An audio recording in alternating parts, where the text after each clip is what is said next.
Hello everyone again, Jim Malis. Let's talk about topic 4 from Physics 120. This is the Serway and Vuille book about which we're speaking, volume 1, 11th edition. The Serway and Vuille book again, as always, 11th edition. We're going to do topic 4. I'd like to do these 8 problems. Let's take it from there. I mean, we'll try to go that way. As we talk about topic 4, for us to do these problems, we've got to familiarize ourselves a bit with Newton's laws of motion. Isaac Newton, obviously one of the great mathematical geniuses ever, great physicist, great mathematician. So let's talk about some of what he had said and some things to kind of look at. Some of it is a simplified look at what he had to say to you guys. Newton's three laws of motion, which govern very, very much of what we do in mechanics. Newton's 3 laws of motion, 1, 2, 3. Law 1, the law of inertia. Law 2, F equals ma. And law 3, action-reaction.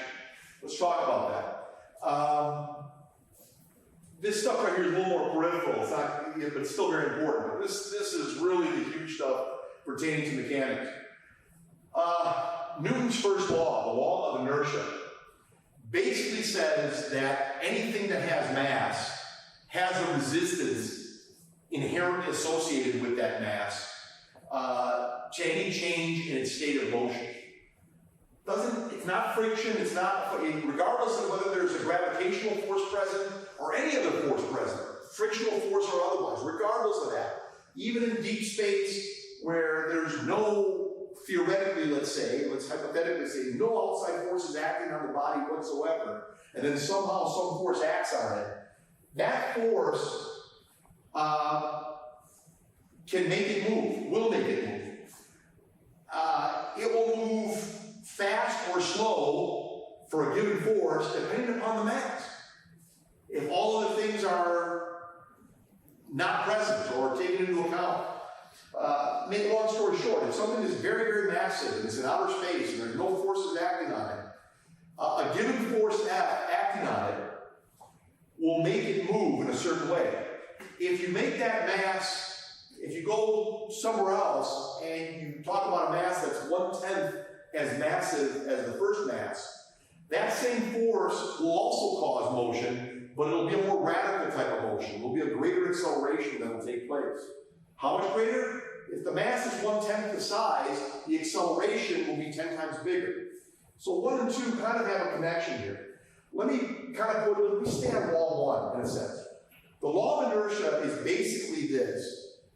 Any mass has a resistance to its change in state of motion. If an object is moving in a straight line at constant velocity, it will continue to move in a straight line at constant velocity. Period. Unless it is acted upon by an outside force. If an object is at rest, it'll stay at rest unless acted upon by an outside force. I'll keep saying the word force. What is it? Frequently you hear the word force kind of mentioned and then defined in kind of an intuitive way by people saying a force is a push or a pull that'll tend to cause a change in the state of motion. A push or a pull that'll cause some kind of motion to take place or change in motion to take place. That's a force. At least for us, that's a force. So, if an object is moving in a straight line, it'll continue to move in a straight line unless acted upon by an unbalanced force. If an object is at rest, it'll stay at rest unless acted upon by an unbalanced force. I mean, there may be a force here. My hands are my one hand's pushing this direction, my other hand's pushing that direction, and if the forces are balanced, there's no motion. So the net force is 0 in this case. That's why there's no motion on my hands. If this one's more powerful, there's going to be a little bit of motion. Okay. So law of inertia. If it's moving at a constant speed in a straight line, it'll stay moving at a constant speed. It'll stay moving at a constant speed in a straight line. If it's moving at a constant speed in a straight line. If it's at rest, it'll stay at rest unless acted upon. So Force equals mass times acceleration. For a given force, you can kind of quantify what the force is by the mass times the acceleration. In other words, if there was a 1,000 kilogram object, and it was being accelerated at 10 meters per second per second, that is equal to, well, 10 times 1,000 is 10,000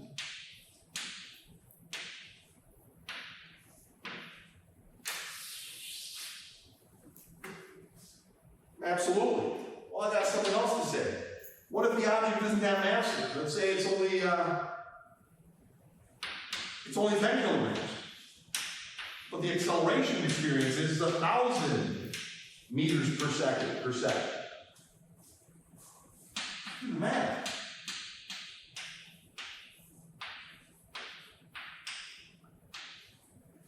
I'm giving you the same numbers. Same numbers, what's going on here? Well, you don't get something for nothing.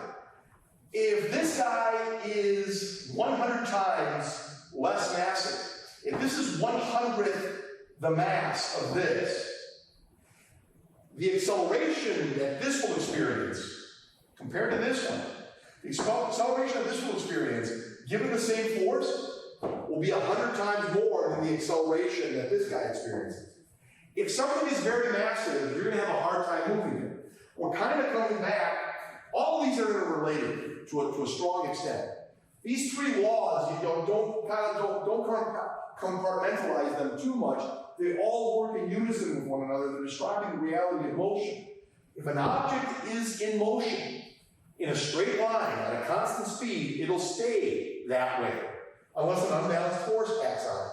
If an object is at rest, it'll stay that way, unless an unbalanced force acts on it. When that unbalanced force acts on it, force is equal to mass times acceleration. There's more to it than this. There's a more, down the road we'll see a more subtle look at this.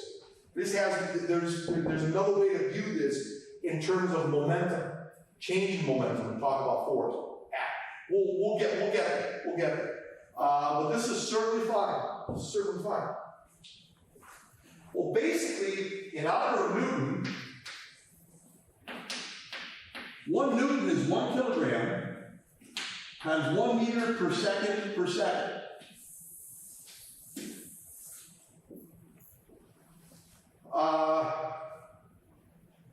One Newton equals 1 kilogram times 1 meter per second per second. That's a Newton. So this right here is how many of these 1 kilograms times meters per second are present.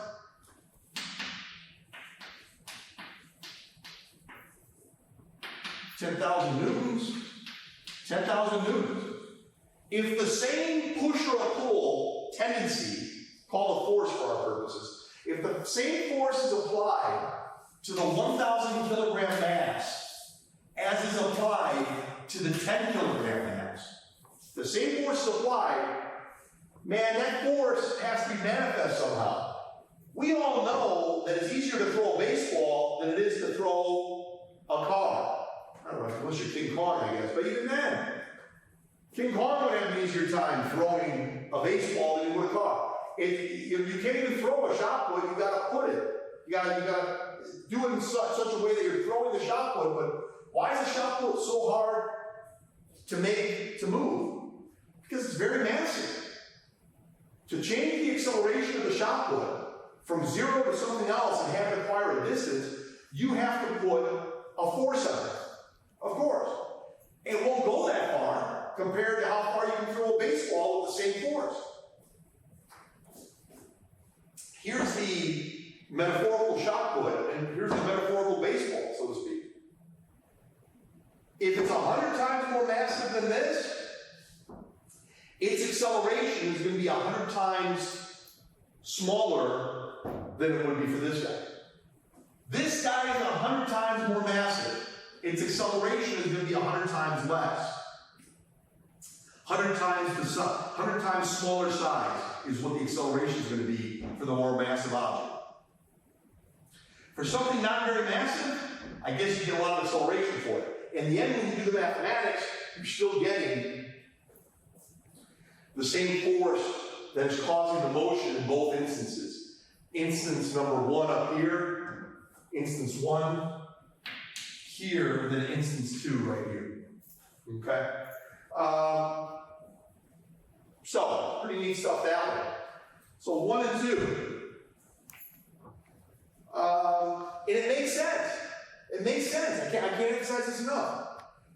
A force is great if there's a lot of mass and a lot of acceleration associated with that mass. Tremendous amount of mass times a tremendous amount of mass times a tremendous amount of acceleration. Big times big is a very big answer. There's no way you're going to make something very, very massive move very, very abruptly with a great acceleration. You're going to give it a great speed from 0. There's no way you're going to get a great acceleration associated with a great mass unless there's a great force. It ain't going to happen any other way. If there's a small mass doing a small acceleration, that wasn't a lot of force. That wasn't a lot of unbalanced force associated with it. Whereas if there's a great mass and a great acceleration, it's got to be a great force. The unbalanced force has got to be great. Okay? Number 3, action-reaction. Action-reaction gets misunderstood. It gets mistaught sometimes, in fact.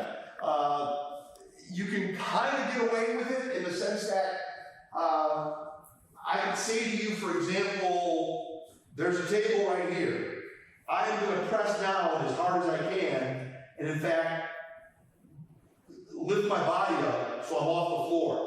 All my weight is going down, and the table is supporting my weight. Therefore, that's why I'm not falling down. I'm not falling down on my face, so to speak. You know, I mean, the forces are balanced. That's actually true.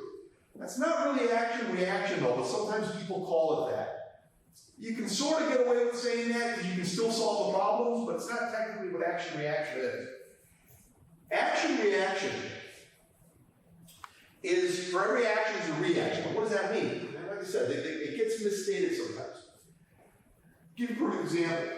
If I'm an athlete, if I'm a shot putter, and I throw the shot put, the fact that I pushed against the shot put to make it leave me, in a sense, I'm also pushing against the shot put to go the other direction.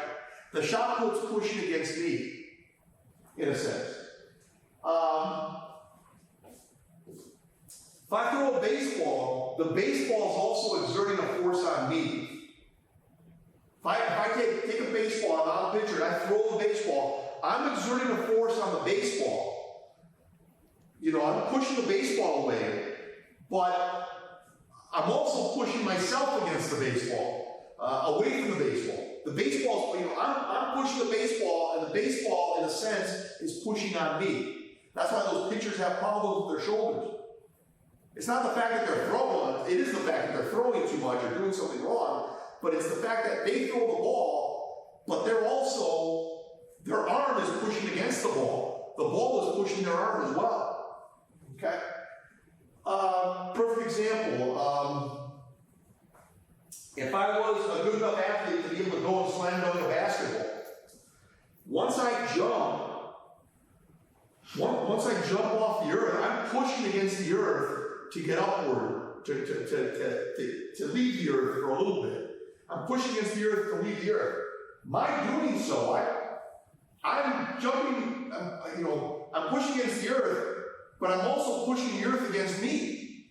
In other words, I'm pushing the earth away from you. So in other words, I may make it, let's say I'm able to jump a meter up into the air. I move myself a meter away from the earth, or from the center of gravity of the system, myself and the earth, but the earth gets pushed away from me. Again, the baseball scenario is probably the most classic of all. You're throwing the baseball, you're pushing the baseball, but the baseball is pushing against you. I'm pushing the earth is pushing me in a sense. The amazing thing is, my pushing against the earth, I've also pushed the earth away from you. I may have pushed myself a meter away from the earth to slam dunk the basketball. There's no way I pushed the earth a meter away from the center of gravity of the system, the Earth might have gotten pushed, who knows, an amount that you can't even measure because it's so massive. But action reaction means that. If I'm stuck on the ice, and I mean, there is no way, I'm in a sled, and there's these backpacks that have a lot of weight to them, and they say, here's an experiment. You got to get yourself off the ice, but it's so slippery you can't even walk. Well, what I do is I pick up the backpack and I throw it. My throwing the backpack means the backpack leaves me, but I'm pushing against the backpack to go the other direction. The more backpacks, there's 100 backpacks, if I pick up all 100 of them one at a time and throw them, the backpack goes one direction, I go in the opposite direction. If a little kid comes up to me, and we're both standing on frictionless ice, and the kid pushes me as hard as he can, the kid goes flying because he's not very massive, but I also go flying in the opposite direction, but just not as radically as the child goes flying because I'm 10 times more massive than the child. The force is the same though. The kid might have put 100 newtons of force on me. The kid might be 20 kilograms in mass. The kid takes off at 5 meters per second. I'm 100 kilograms, let's say. I'm 5 times more massive. I take off at 1/5 of what he's doing. So the child, it's myself, and there's the child. The child pushes me. The child pushes me, and he takes off at 5 meters per second. I take off the other direction at 1 meter per second. How can that happen? You both should be taking off the same speed. No. I'm 100 kilograms.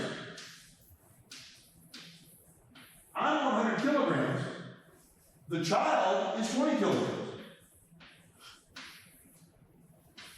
For the record, force equals mass times acceleration. What's mass times acceleration? 20 times 5 is 100 kilograms meters per second squared. 100 kilograms meters per second squared is 100 newtons. 100 kilograms times 1 meter per second squared is 100 newtons. 100 newtons here, 100 newtons there. Yeah, the child's going to take off a lot faster. Now, by the way, maybe that's enough to get both of us to the edge of the lake, and we're okay, because right there we ain't going to move.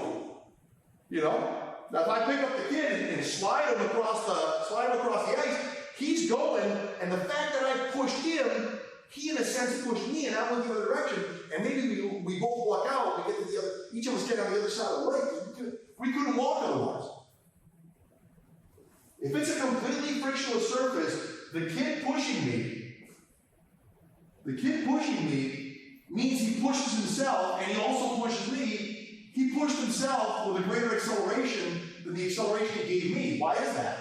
The force is the same. It's 100 newtons. 5 times 20 compared to 1 times 100. Force is the same. He's 5 times less massive than I am.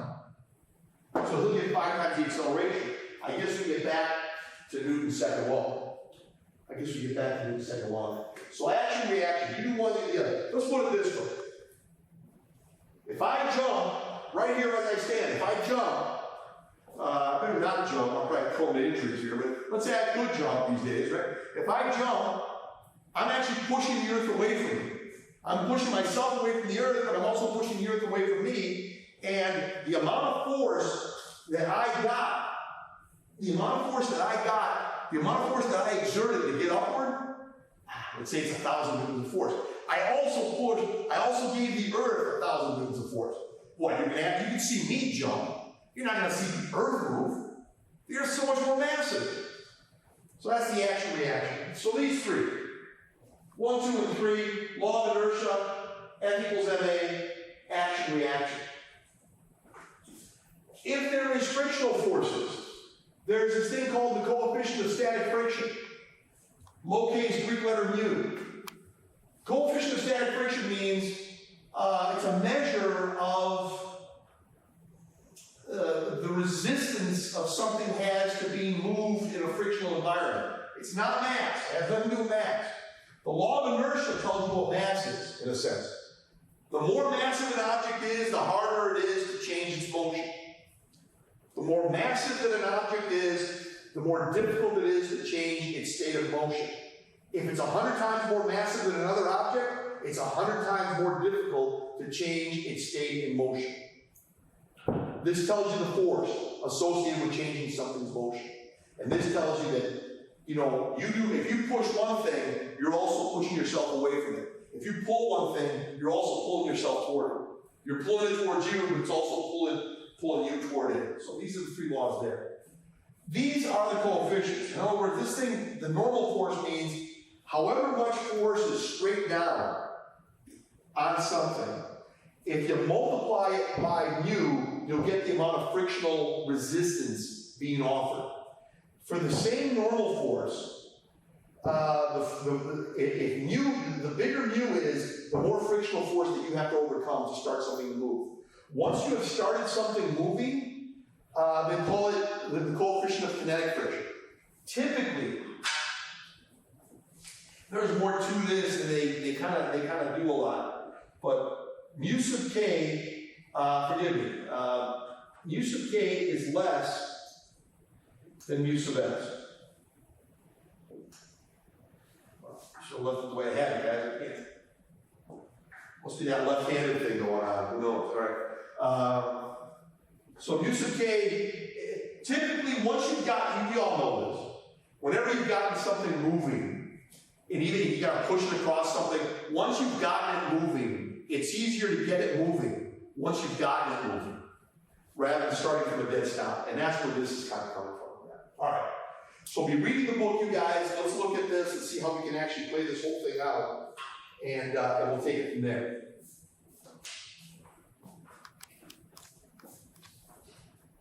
All right, let's, with this in mind, we leave these up here. And let's see what we can do. Let's go down the line. We'll go relatively quickly. We've got a good amount to do, and like I said, I'll try to come back and hit it some more.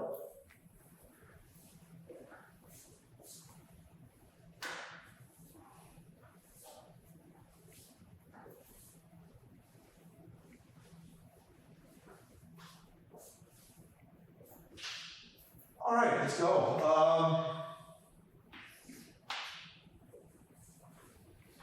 Push comes to shove, I might be able to even turn the board around if I have to do it. We'll see how that goes. So let's see what we do have.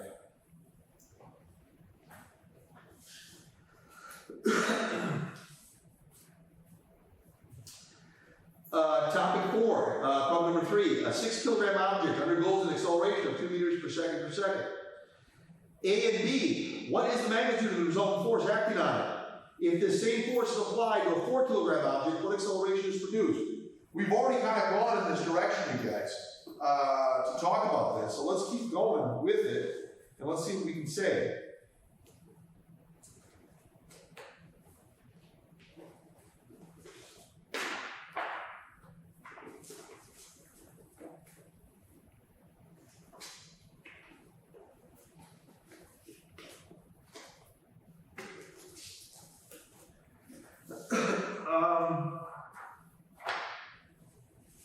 Okay, so 3 is pretty easy. Let's just look at it though. What they're trying to say is,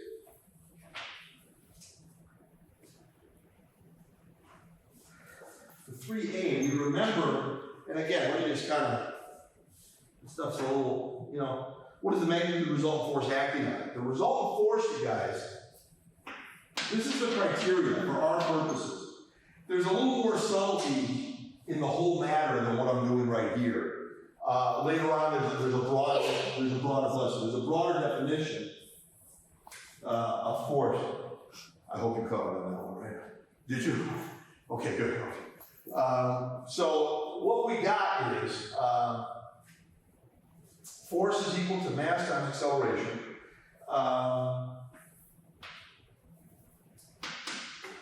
Force equals, here's the mass, 6 kilograms, here's the acceleration.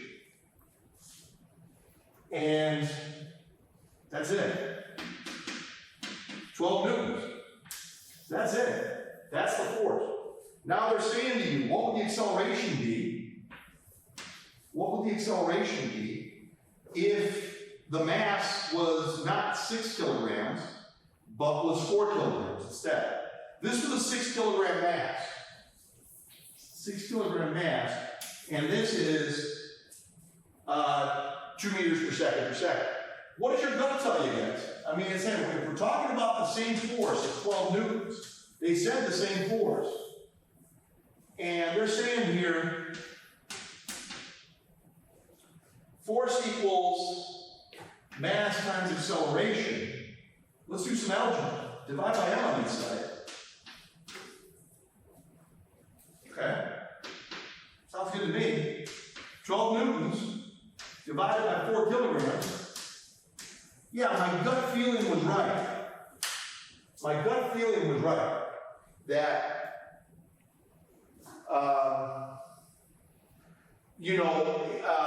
if the mass of the object under consideration, being subjected to the same force, is smaller than what we initially had, a smaller mass means that the acceleration for the given force will be greater.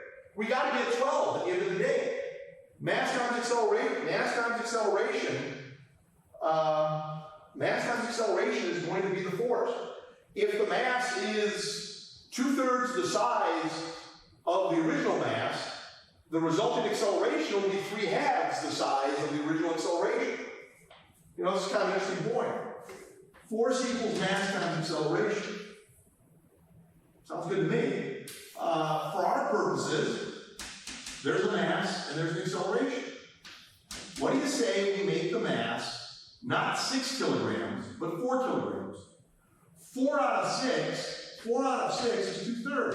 If you make it 2/3 the mass of the other one, and you still want to get the same answer,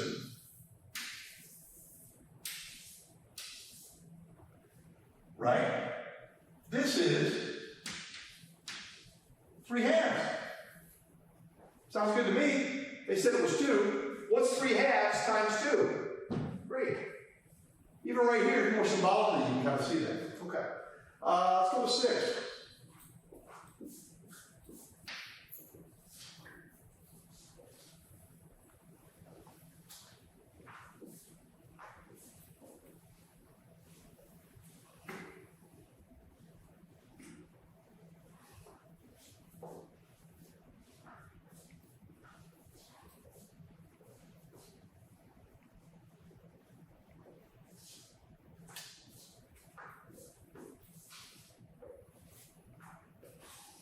Okay, for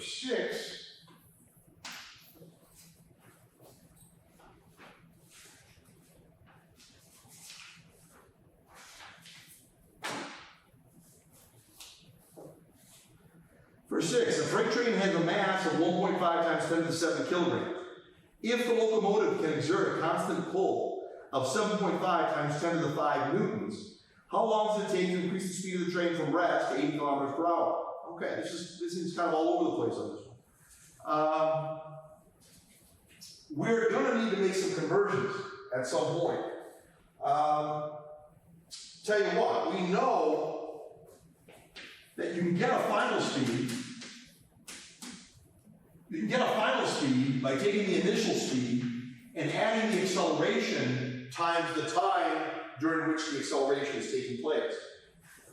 This thing started from rest, you guys. So the final speed is going to be AT.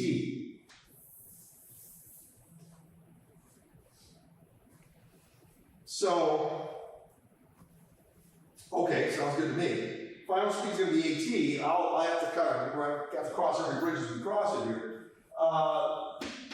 Force is equal to mass times acceleration. Acceleration is force divided by mass. The force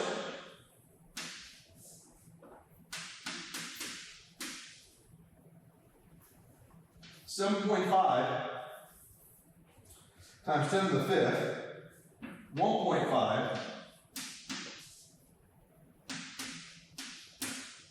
times 10 to the 7th,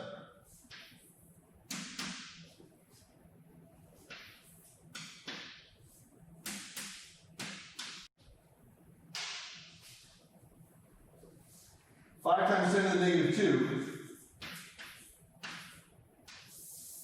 There we go. I got the acceleration. We got to figure a couple things out here. Now, the way this works, I'm not getting thrilled how I actually did it, so I mean, it's okay, but I'll give you the ballpark of where you want to go. They're asking here how long it's going to take. How long does it take to increase the speed of the train from rest to 8 kilometers per hour? Then we're going to go a little different story. This is the acceleration. This is the acceleration. So we've got the acceleration here. Let's take 80 kilometers per hour. And let's say 80 kilometers is 80 kilometers is 80 times 1,000 meters. How many meters is 80 kilometers? How many meters is 80 kilometers? Well, it's 80 times 1,000 meters.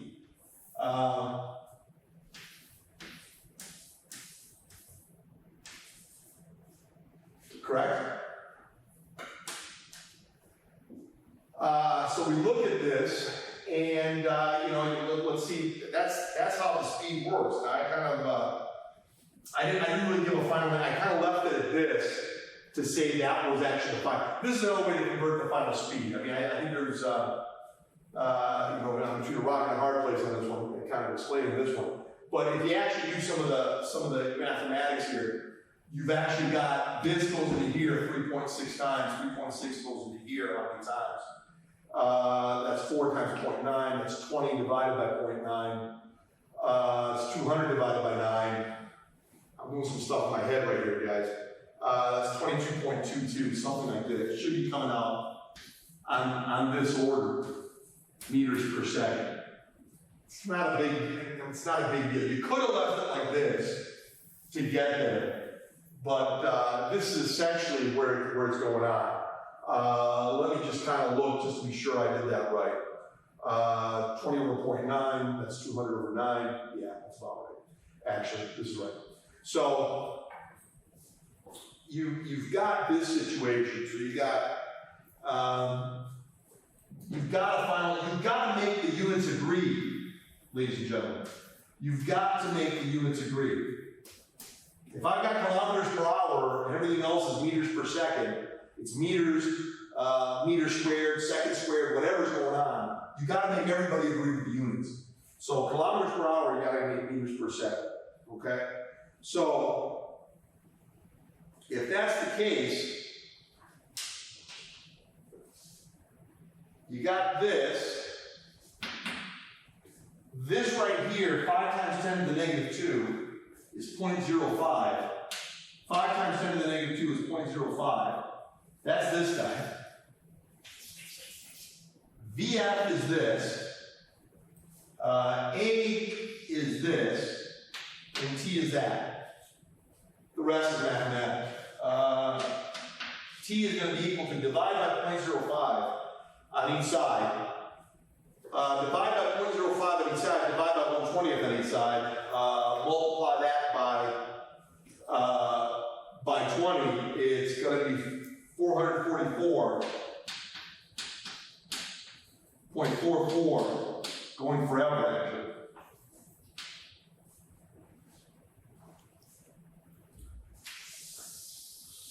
Now, if they ask you to give the answer in minutes, you got to play the game that they ask you to play the game.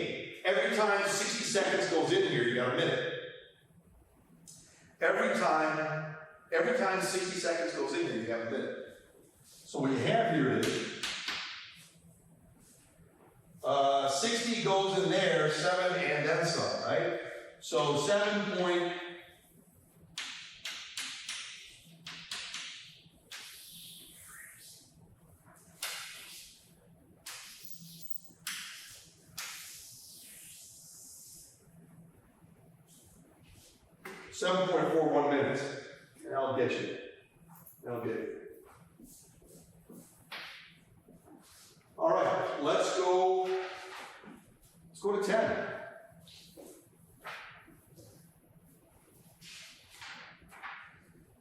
10 a 5-gram bullet leaves the muzzle of the rifle. A 5-gram bullet leaves the muzzle of a rifle with a speed of 320 meters per second. What force, assumed constant, is exerted on the bullet while it is traveling down the .82 meter barrel of the rifle? We're assuming that as long as the bullet remains in the rifle, we're assuming that as long as the bullet remains in the rifle itself, throughout that duration of time that it is present within the barrel of the rifle, if it's in the barrel of the rifle, it is experiencing the force that's being exerted on it while this is taking place. As it travels through the muzzle, as it travels through the barrel of the rifle, all during that time in the barrel, it's experiencing an unbalanced force. Once it leaves the barrel of the rifle, it's no longer being given an additional force. It's a projectile at that point. But while it's in the rifle, it is being given a force continuously while it's traveling through the barrel. That's their argument here, you guys. So let's see what we can say about that.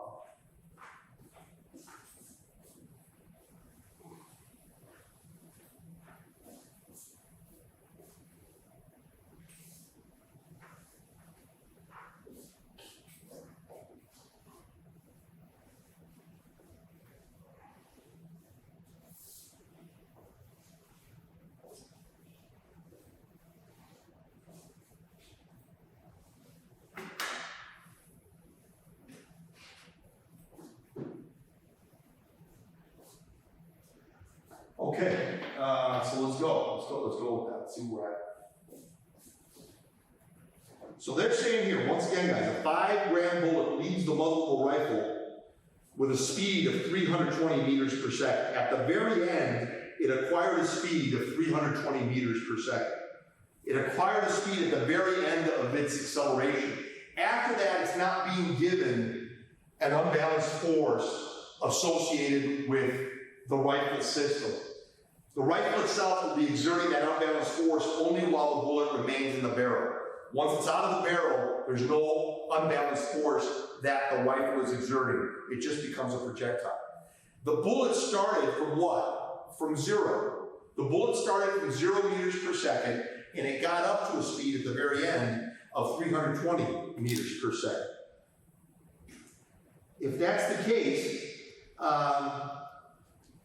and it is, I mean, a 5-gram bullet leaves the muzzle of a rifle with a speed of 320 meters per second. What force, assumed constant, is exerted on the bullet while it's traveling down the .82 meter long barrel of the rifle? So, this is a great problem.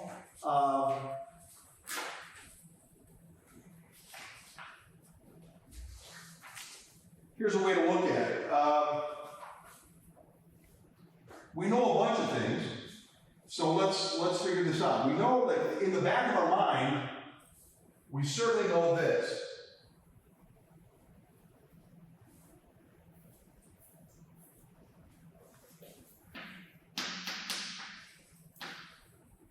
We know the mass of the bullet.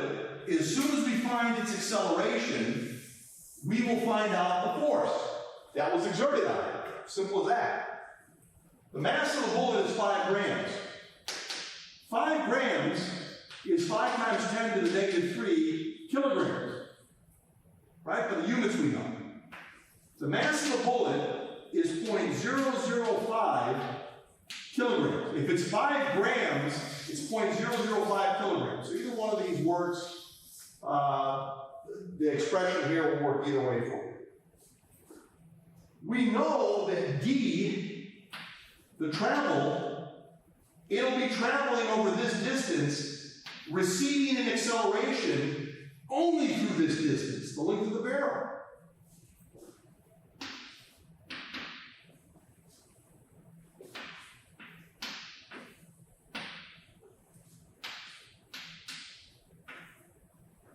So what we're going to do. Let's talk. I mean, a little bit. We remember this. We remember this from the past. Not so distant past. Relatively recently, we remember this. This, I think, is going to get me to where I want to go. You got to remember, guys. I mean, the bullet itself, before the controlled explosion happened, didn't have any velocity, any magnitude of velocity. At the end, the magnitude of velocity is this. Looks like I got everything I need. Tell you what I'm going to do. Let me find what A is. Let me do what I got here. I know what PI is. I know what PF is. I know what D is. I don't know what A is. It's fine. Let me do some math. Let me multiply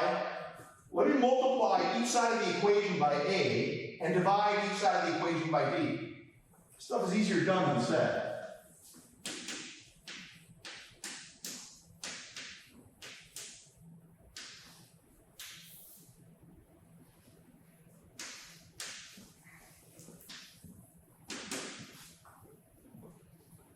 So, what do we got here?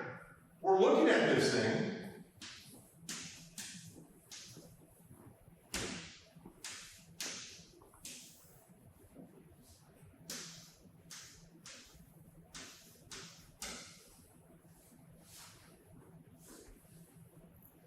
Sounds good to me. I mean, the rest is just math. There's some acceleration going on here is kind of like an out of this world sort of thing. I mean, it's a huge acceleration given to this small particle, the small object.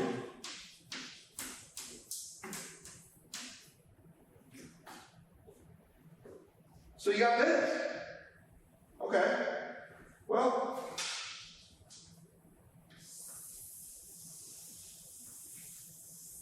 they asked you what the acceleration was. They did not, but if they did, there it is. They did ask you what the force was.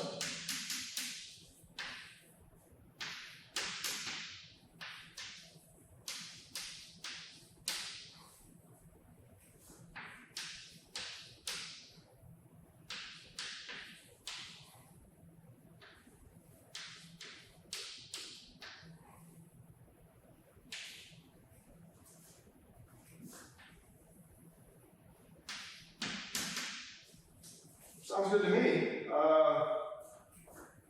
The force is not great, but it's great for that small particle. It's going to make it move very fast.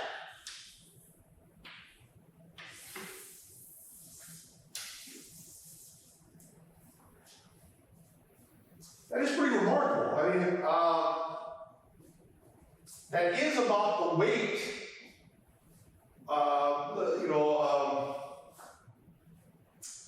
of, let's say, I mean, it's roughly, I mean, I'm throwing stuff out there. 1,000 newtons is about, it's about the weight of a 110 kilogram person. So this is probably somewhere on the order of, maybe like a 35 kilogram person, like a 77 pound man or something like that, 77 pound person, 77 pound child. 77 pounds of force. Yeah, that's a lot when you're talking about a bullet that has, that is 1/200th, of 1/200th of a kilogram. So that's an awful lot. Not a tremendous force, but yeah, it's being applied to something very small, and man, it's giving it a great acceleration. It's giving it a great acceleration, it's giving it a great speed. The hunter that's trying to find something, maybe, the person has to put food on their table or something like that, they're out in the wilderness somewhere, that speed attained by the bullet will get to where it needs to go for the person to have food that night, So even though the force isn't tremendous, it is tremendous vis-a-vis the acceleration it provides for a particle that small. To be able to give that kind of acceleration is something amazing. And the barrel does that. If the barrel were shorter, there'd be an issue. There's less chance it's going to give it that kind of acceleration, that kind of muzzle speed. Okay, so the long gun accomplishes that. So that's pretty interesting in its own way. Let's look at 24.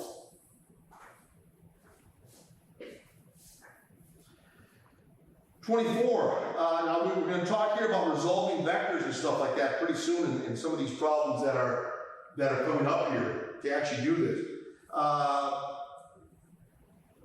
For 24, a block of mass 5.8 kilograms is pulled up a theta equals 25-degree incline with a force of magnitude 32 newtons. Find the acceleration of the block if the incline is frictionless. Find the acceleration of the block if the coefficient of kinetic friction between the block and the incline is 0.1. They're trying to give two different scenarios here on how to do this. Again, this is easier done than said. So there's a block being pulled up an incline. The incline is at an angle of 25 degrees, and it's being done with a magnitude force of 32 newtons. Find the acceleration of the block if the incline is frictionless. Find the acceleration of the block if there's a coefficient of kinetic friction associated with the block and the incline, and the coefficient of kinetic friction, u sub k, is 0.10. Obviously, guys, the acceleration is not going to be as good if there's friction present. If there's not friction present, there's going to be a greater acceleration. That makes sense. That makes sense.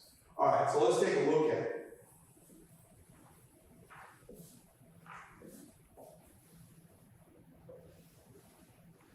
Perhaps two drawings here would work for each scenario.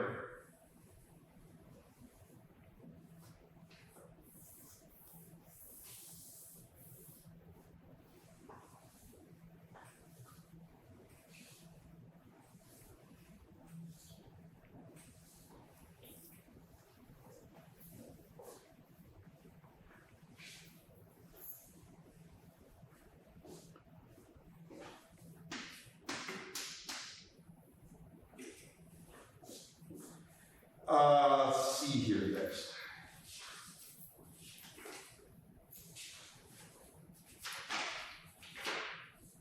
Okay. There's a number of ways you can look at this, so let me try to make some sense out of it. We have a situation here. I mean, there's a force being exerted on it. The force that's being exerted on it is not an unbalanced force. It is a force that's going to be balanced. It's a force that has to overcome things that are going on. There is your angle right here. Theta equals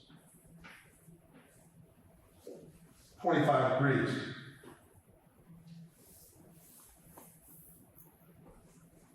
This is M. Now, let's talk. There's an acceleration due to gravity. I'm kind of putting the carriage in front of the horse on this one, you guys. There's an acceleration that's due to gravity called G. In other words, whether I'm moving or not, I'm in a gravitational field that wants to pull me down.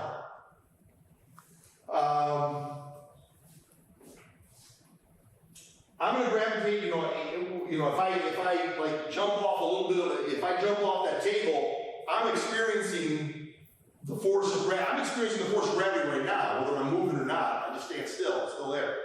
There is an acceleration that's not allowing me to fly off. And put it a better way, when I do leap off this ledge, the 1 meter high ledge, I'm going to experience the acceleration due to gravity. That field, G, is ever present. So for this, force equals ma, yeah.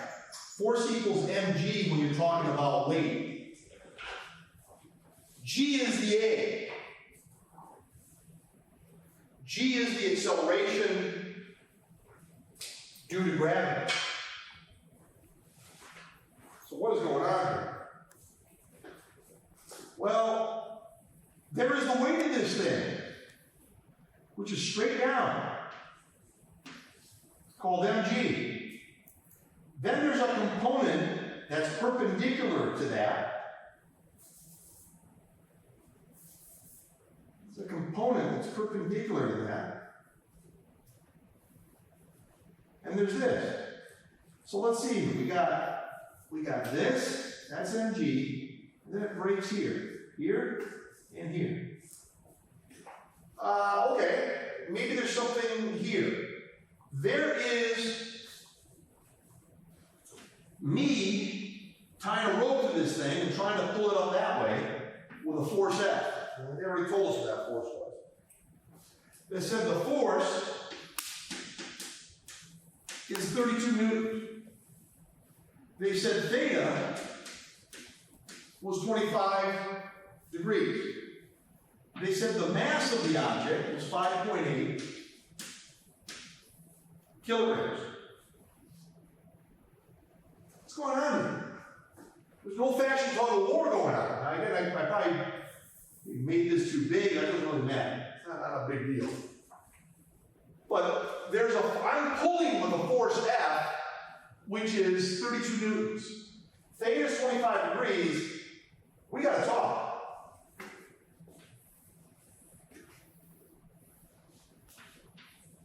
If that's theta, and something's right here, and you bring it down like this, and you bring it over like this, and you do this, there's a lot going on here. Let's just do a little dot right here. That's a 90-degree angle right here. If this is theta, right here, that's 90 minus theta. That's 90. That's theta. If this is theta, this is 90 minus theta. That's 90. Look, we're going to make a long story short, you guys. That's theta. Anytime you're going to play this game with you guys,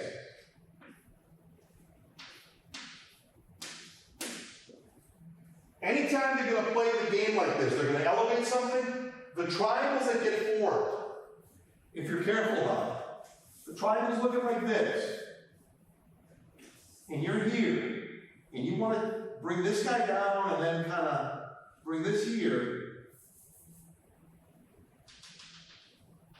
bring this here, got this here, and go a little further here if you want. If this is 90 degrees and this is theta, if that's 90 degrees and that's theta, this is 90 minus theta. If that's 90 degrees, this is theta. If this whole thing is 90 degrees, this is 90 minus theta. If that's 90 and that's 90 minus theta, here's theta. Is that pretty legible? Right, can we see that pretty good? That's okay, all right. So it's a little bit of trigonometry we're doing here. Actually, there's a lot of trigonometry we're doing there. Useful stuff. So we got theta right here. If that's the case, let's see how this does play out in you. Okay? So if you do this, let me try to make it maybe easier to look at, I hope. Let's just say this is the mass right here. You can concentrate all the mass right there just to kind of show what's happening here. This is mg. This is here, and this is here. This is mg cosine theta. This is mg sine theta. That's theta. It's a big thing, guys. I mean, in everything we're doing, so much of what we're doing, guys, I don't want to be too far, you know. We kind of went in this direction last time. We were looking at some of this stuff. If you're going to look at something like this,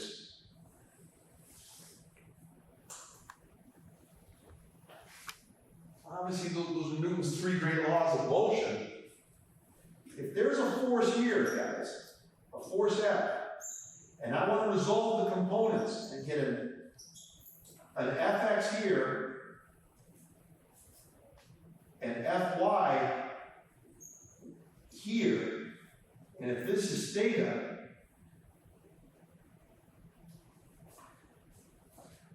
the rest is trigonometry. I mean, I know that the tan of theta is Fy over Fx. I know that the cosine of theta is Fx over F. I know the sine of theta is Fy over F. If that's the case,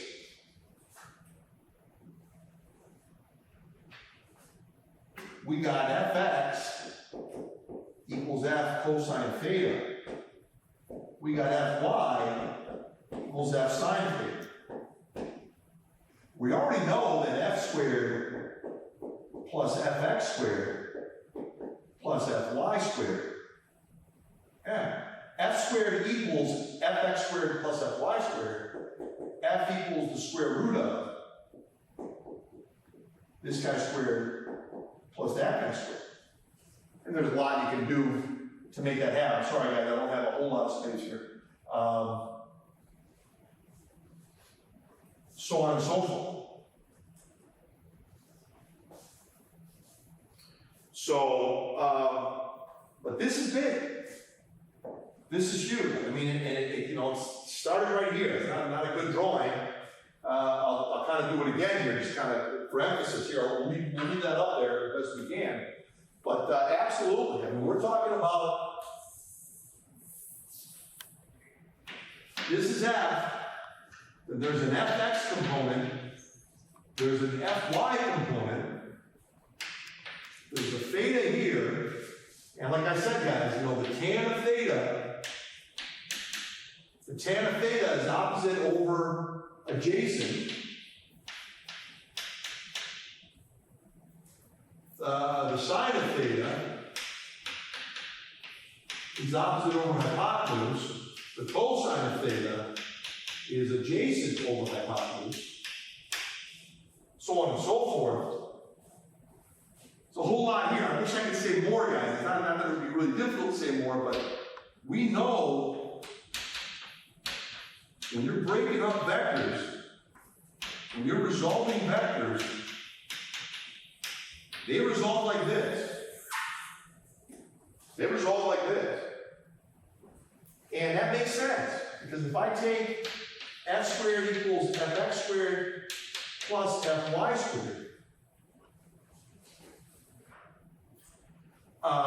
you know, I can say f squared equals f cosine theta squared plus f sine theta squared.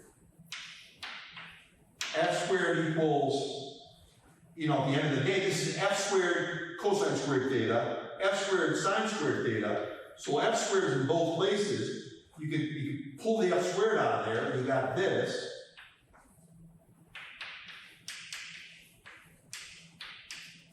That's 1. Absolutely, that's 1. So we know that, you know, we know that cosine squared theta, one of the identities, plus sine squared theta.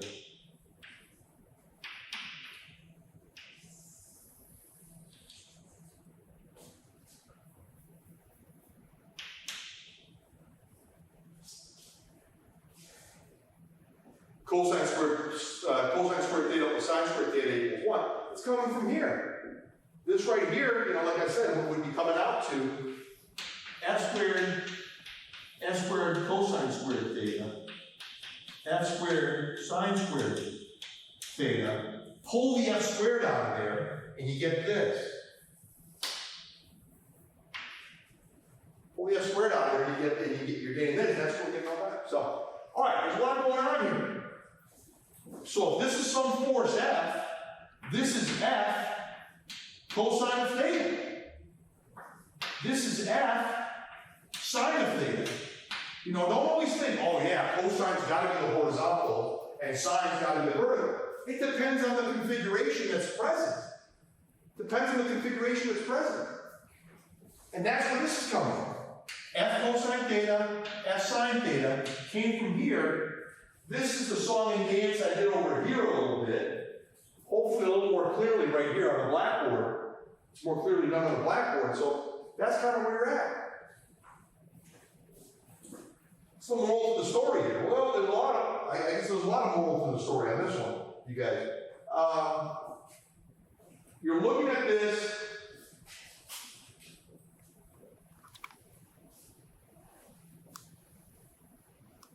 So what's the big deal here? Where are we trying to go with this whole thing?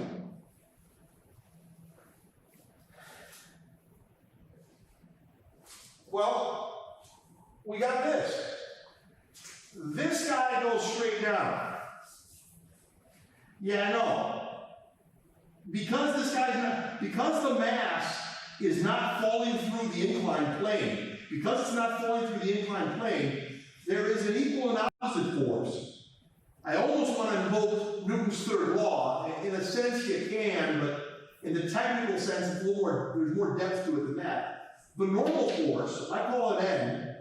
The book calls it F sub N. It's not a big deal. You know what you're talking about. This is the normal force. Arrow equal and opposite to the other arrow. You guys do get something, don't you? When we look at this, I know everybody's going to get this.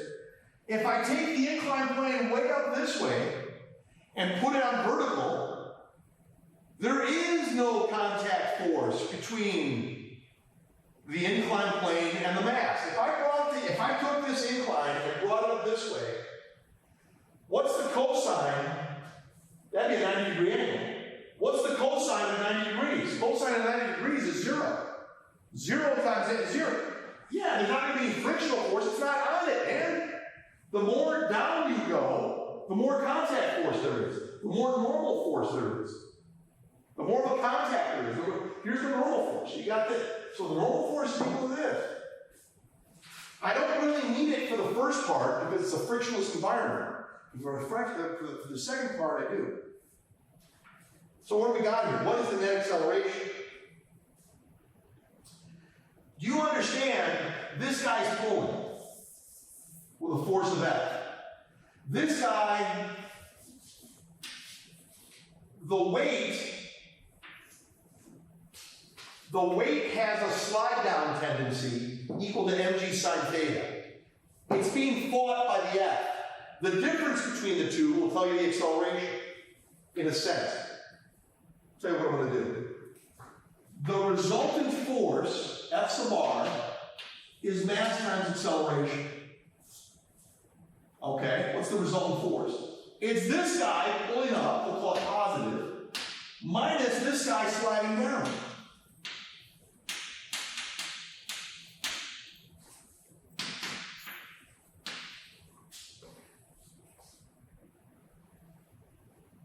Sounds good to me. What's the acceleration going to be then?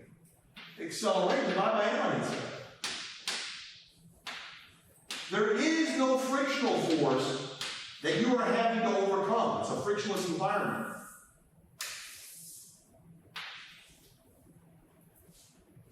It's a frictionless environment. So what do we got here? The rest of what we got. I mean, you look at this and say, okay, the F was 32 newtons.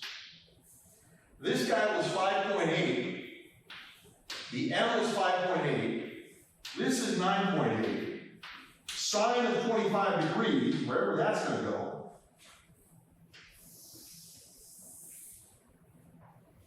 divided by 5.8. When you grind that out, you got the acceleration of 1.3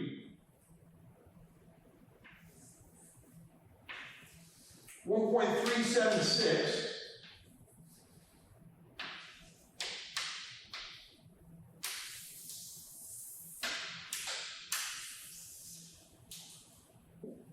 1.376 meters per second. Yeah, makes sense to me. Makes sense to me. There's no friction. I have balanced the forces. What are the forces? Well, there's this guy pulling upward, and there's this guy wanting to slide down. And that ends it. It becomes a different dynamic if you put friction into the situation. How does it become different? Well, I just told you, this is the normal force. If you want to go up this way, which way is friction going to go? I'm doing it like this, you can see it. Friction's going to fight this way. This guy is going to want to tend to go the same direction as friction is fighting. And this guy's got to fight both friction and the slide down. So that's how you're going to find. So 1.376 meters per second. Okay. Well, you guys got the feature that you can look at it again.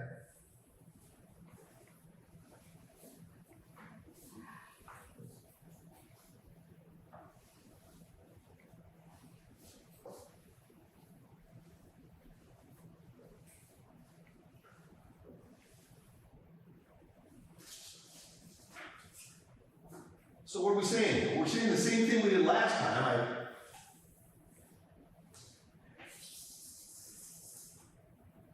There is the tendency to want to go down. That's mg. There's this guy, there's that guy. We said if this is theta, that's also theta. We did the trigonometry there. That's mg cosine theta is the tendency to go this way. There's a normal force that's equal to the same thing. Equal and opposite here. Mg cosine theta. And this guy right here is mg sine theta. You're being pulled, it's being pulled up. I mean, obviously I'm exaggerating the force quite a bit here, guys, but F is pulling up this way, friction's going this way. Friction, based on what I've shown over here, so what I said over here, you guys,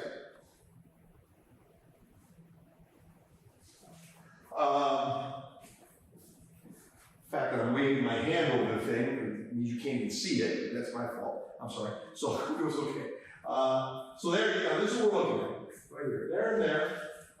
It's kinetic friction here. So you're going to get this thing to go moving. They're telling us, well, let's see what they're telling us. I mean, this frictional force is mu sub k times n. This frictional force is mu sub k times mg cosine theta. That's the frictional. This guy's fighting the fact that you're trying to pull up. You're trying to pull up. You're trying to pull up. Friction doesn't want you to, nor does the slide down tendency. All right, let's set up a tug of war here then.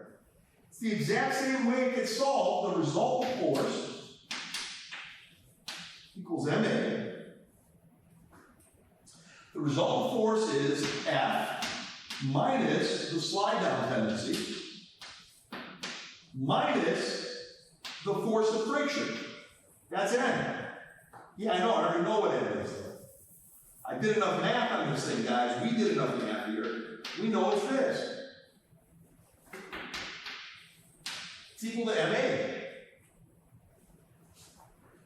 Divide by n on each side.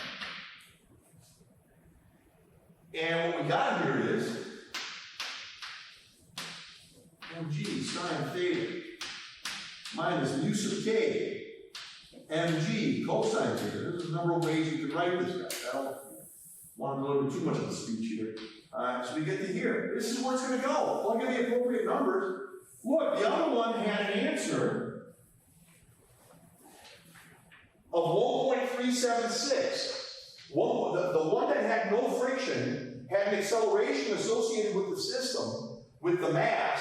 The mass had an acceleration of 1.376 meters per second. 1.376 meters per second is the acceleration when there's no friction. My gut's telling me it ain't going to be the same kind of acceleration because it's not a frictionless environment anymore. It's going to be a smaller answer. Let's plug in the numbers. This is 32. This is 5.8. This is 9.8. This is the sine of 25. This is 0.1. This is 5.8. This is 9.8. This is the cosine of 25. All of that, song and dance. Subtracted twice, because these two guys are fighting on the same side. Fighting this guy. Divide by m.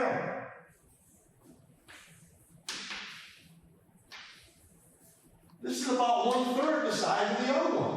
I didn't think it was going to be a great. How often do you try to push something across a rough surface and think it's going to be easy? It'd be easier to do it across the ice if I had spikes on my feet.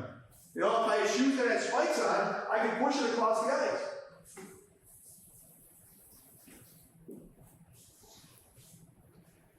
Yeah, that's with friction. The one that was without friction was about 3 times bigger than this. Makes sense to me.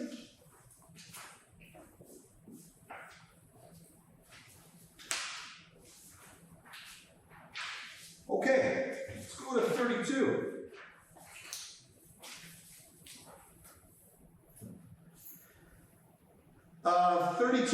is saying that identical strings making an angle of theta equals 30 degrees with respect to the vertical support a block of mass 15 kilograms. What is the tension in each of the strings? All right, let's talk about it. Let's talk.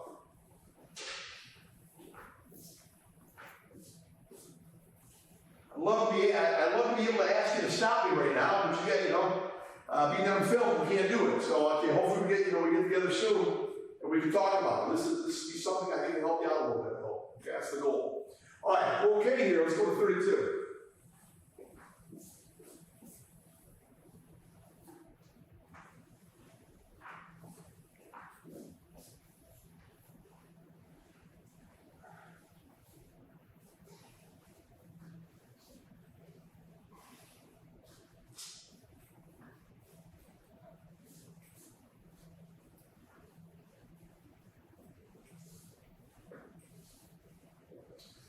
All right, for 32, you guys, you got a little bit of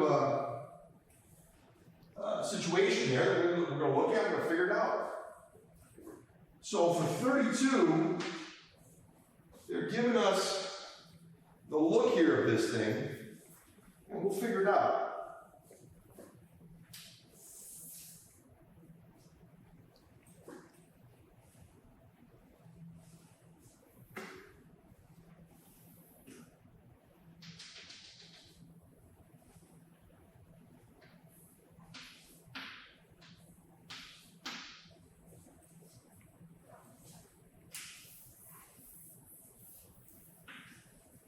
It's a mass atom.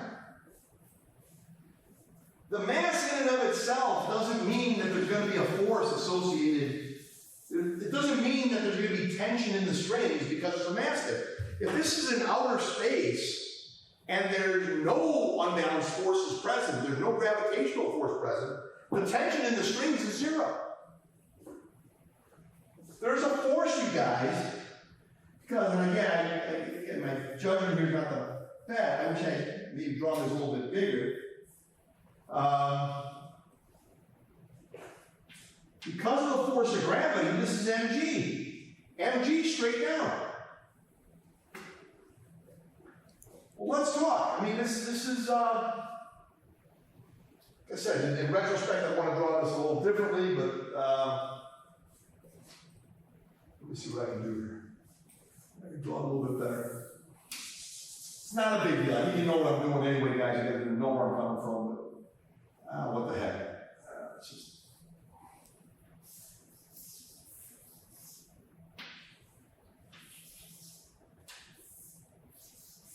This is mg, maybe a little more explicit about the whole thing.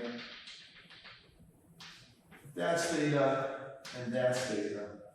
What do we got? Well, we got a tension this way. We got a tension that way. And what's going on when you're talking about the tension, there's this, there's that. That means there's a component, guys, going that way. There's a component going that way. These two cancel. The upward one, there's two upward ones pulling together, and that's going to make the whole thing happen. So when you're looking at that, there's this, assuming it's the same size here, guys. I didn't, it's weird. That was actually a better drawing. I just wish I had it up further, But so you see where we get something like this. The energy is this way. There's tension here. We'll call it tension T. Here we'll call it tension T as well. And if this is T, this is T sub Y, this is T sub X, this is T sub X, if that's T, and this is T sub Y. So what we're talking about is if this is the way it is, so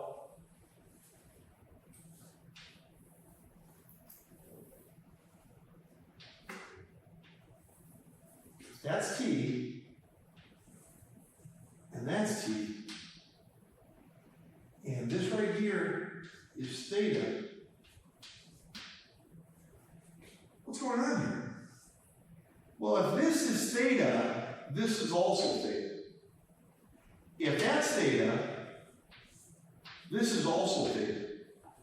Alternate interior angles are congruent. if you got two parallel lines, you guys, and gets cut by transversal, if this guy is theta, that guy is also theta. If this guy is alpha, corresponding angles are congruent. These are called corresponding angles. If that's alpha, that's alpha. If this is theta, the alternate interior angles, alternating here, they're also equal. These are alternate interior angles. That's theta, that's theta. If this is 90, this is 90 minus theta. 90 plus theta plus 90 minus theta gives you 180. This is 90 minus theta, that's 90 minus theta. So you go about it any way you want. You can go here, what does that mean? Well, I think they were telling you that the angle under consideration was a 30-degree angle. If this is a 30-degree angle,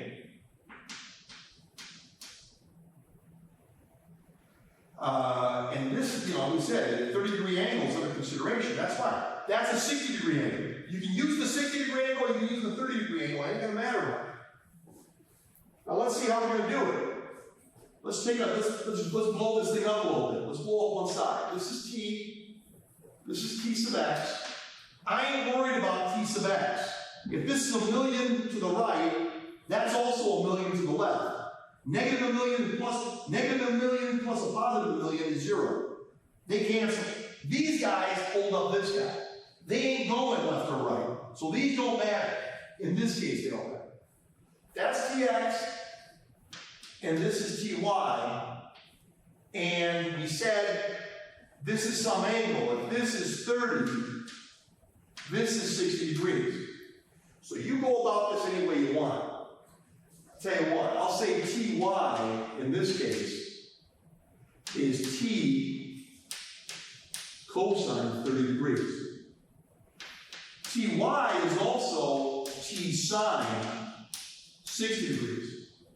I can take this guy as the new theta. I can take this guy as the new theta, or I can leave it with this and do this. None of this stuff, you guys, is set in stone. The mathematical relationships are set in stone, so to speak. You can use sine or cosine to describe the realities here. You can mix and match and switch things up. Yeah, I can, but I'd have to call this guy something. I'd have to call this guy phi, or alpha, or beta. And alpha, let's say it was alpha. Alpha is equal to 90 minus theta. I'd have to use that.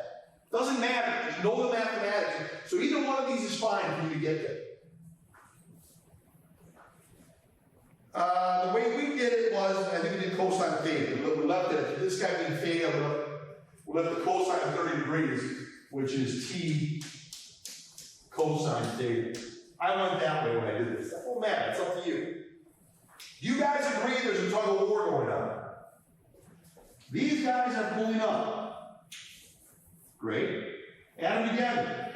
Pulls up, pulls up. Equal and opposite to mg going down. That's all that it is. That's all that any of this is.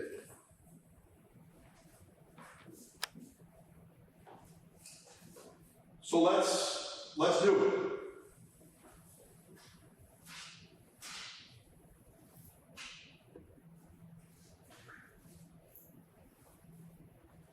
We've got T cosine theta. The Ty is T cosine theta. That's the pull-up. There's two of those pulling up, guys. And they're equal to mg. They want to know the tension in the row, in each row. What do you say you divide by 2 cosine theta on each side?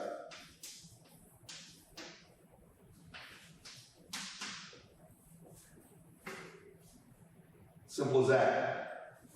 They told you, let's see what we have here.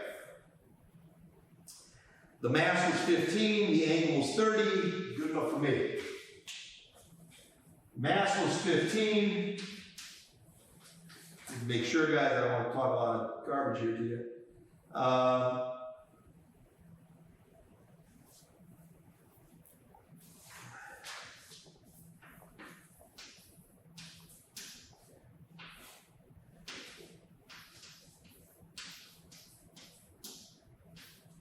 Go ahead. I mean, that's all it is, period. T is 84.87.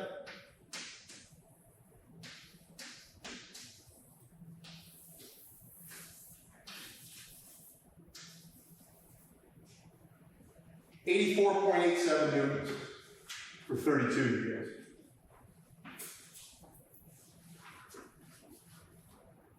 Sounds good. Let's go to 35.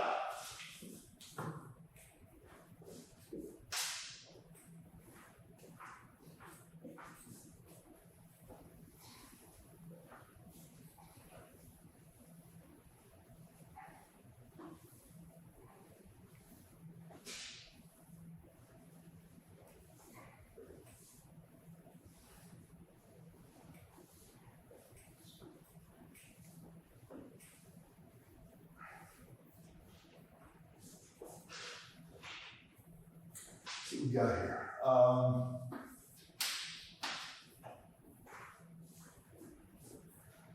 So 35, find the tension in each cable. They're kind of in a situation here. We'll talk about it. Let me, actually, it's probably better draw this, I guess, the way they got this thing set up. They're basically, in this particular problem, guys, they are going to ask a two-part question. They're going to set up a cable system here. They say, find the tension in each cable supporting the 6 times 10 to the 2 Newton cat burglar. The 600 Newton cat burglar, find the tension in each cable that supports it as he's trying to rob someplace. B, suppose the horizontal cable were attached higher up on the wall. Find the tension in the other cable with, what would the tension in the other cables increase, decrease, or stay the same? Why? Okay. So there's a situation here, guys. They got basically, here's a wall, and here's the cat burglar. I'm gonna kind of depict him kind of in a little spherical mass. But there's obviously a person here. He's hanging on. His mass times the acceleration due to gravity is going to be 600 newtons. He has attached a cable here, and he's got a tension here of T1. And these aren't really drawn any kind of scale, you guys.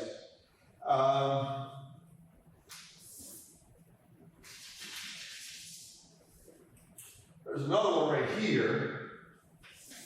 What's going on?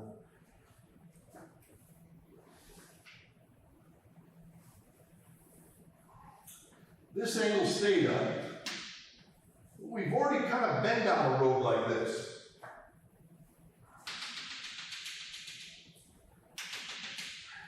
If that's theta, that's also theta, because there's a parallel line. The wall up here, the ceiling here, and this imaginary straight line here, they're parallel to each other. These are alternate interior angles. We got to find out what's going on here. There is a tension. We'll say T2.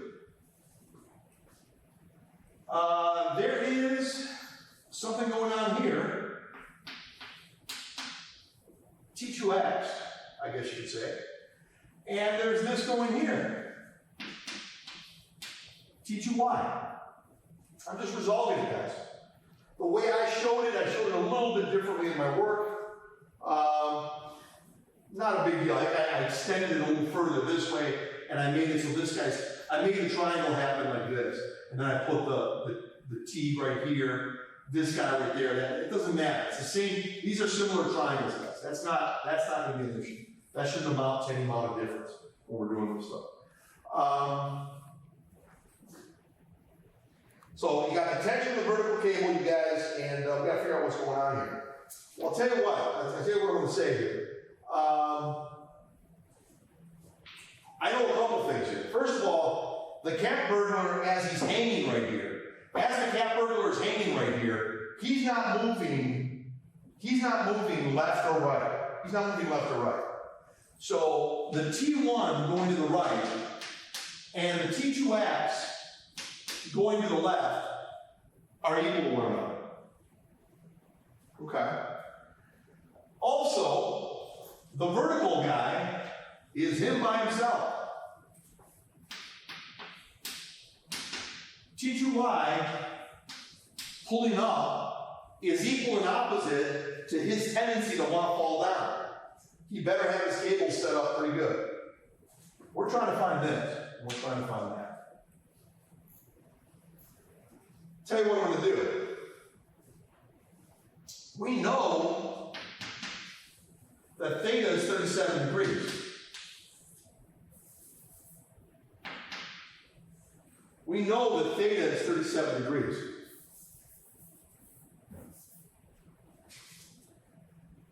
Fantastic. If this is 37 degrees, T2 times the sine of 37 degrees is T2y. So let's see what we can say here. T2y is T2 times the sine of 37 degrees. Therefore, this and this are equal.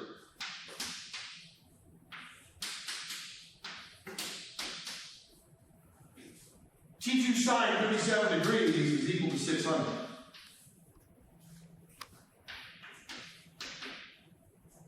Just watch your steps, guys. You should be okay. Just watch your steps.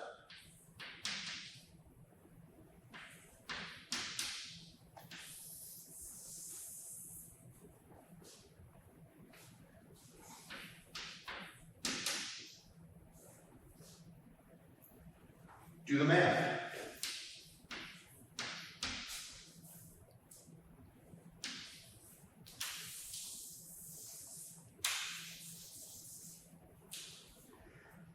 Wow.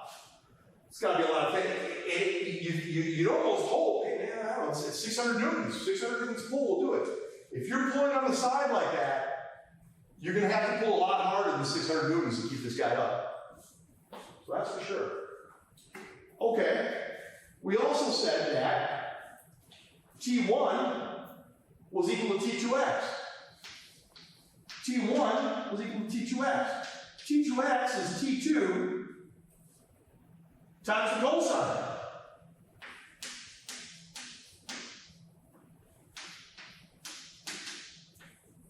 $997 times the cosine of 37.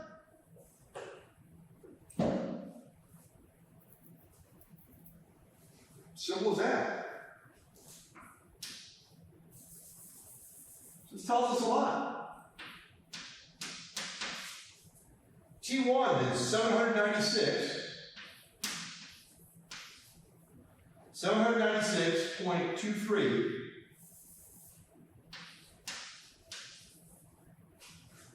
T2, we already said what it was. What the heck? What do we got? 997.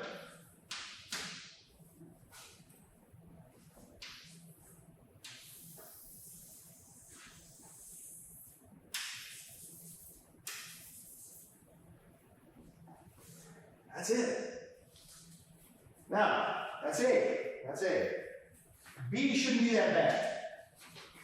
B is saying another vertical component would now exist. Tension in the right cable would be less now. See how they ask it. The way I'm starting to question how they ask this question.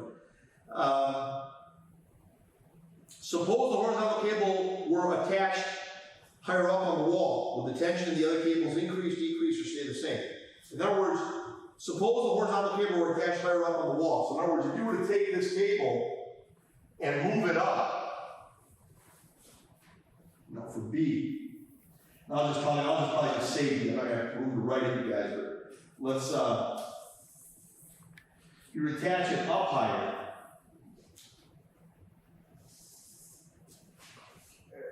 You attach it up higher, so we got MG here. We got T1 right here. And we got, again, this is,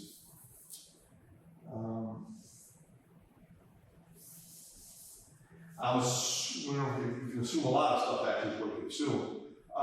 If you kept that angle that way, yeah, let's say you kept all the angles the same. I think they're asking us to assume a lot of stuff, and so let's, Let's in fact go ahead and do that. Let's keep the theta the same.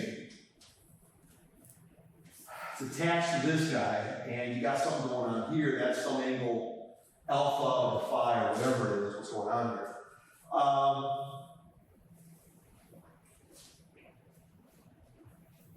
It's a neat question. It's a neat question. What we said here, how they responded to this is this. What would happen if you made that arrangement? Another vertical component would now exist. The tension in the right cable would be less now. This guy would have smaller tension. Man, we'd have to really sit down and kick this thing around a little bit to make this thing happen. This guy's got this. His tension, I don't think, there's more to the story than meets the eyes, right? If you want to talk to me about it. There would be more, if this guy's helping out here, the T1Y going up here, and the T2Y going up here, this guy would help the upward pull. So the tension in this guy wouldn't have to be pulling as hard to make it happen. So they kind of stop there. The analysis, so tension in right cable would be less now. Okay, I believe that. What goes on in the big picture here, I think we have to analyze it given the data that they would give us. We'd really have to sit down and take a kind of close look at what's happening here. There would be, there's more to there's more to this than meets the eye. If we really want to do this beyond the scope of this problem, maybe that's something we could do in person or something like that. We could analyze that if we had the time to do it. There's more that comes out here. What you would do in this case, you would say that, you'd say a bunch of things. You'd say that T1x and T2x, they're still equal to each other. Yeah, we don't know what they're equal to. Yeah, that's another situation. Don't stay with these numbers, because these numbers are going to change. More than likely, they're going to very much change. Okay. But we're going to say the horizontal components are going to equal each other. And then we're going to say that, if you're going to take T1y plus T2y, you're going to get the 600. Well, before, I was just getting the T2y to get 600. The T2y had to be 600. The T2y by itself had to pick up the cat burglar. So if the cat burglar is being picked up only by the T2y is what that is, and that's what you're getting here. The T2y is equal to this guy, and if you play the trigonometry game with theta, the theta doesn't change here. They're making us assume that we can't change the theta here. The theta's got to stay as is. The theta's going to stay 37 degrees. If that's the case, yeah, 997 newtons by himself when he's doing the pickup. He ain't going to need to do that now. Here, this guy's picking up a little bit more, so it's going to be less than this guy picking up. It's going to be less than this guy picking up all 600. So he's going to have a smaller tension. I don't know what's going on here. We have to look at what's happening here. We really have to look at what's happening there.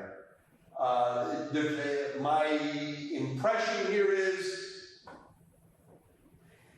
I don't want to say it like that. I have to look at the numbers, but this is where you're going. You got to write out the numbers, and you are going to get it. All right, that was 35. Let's look at 58. Let's get 58 and 73. And I think we're going to be okay. We're going to make it.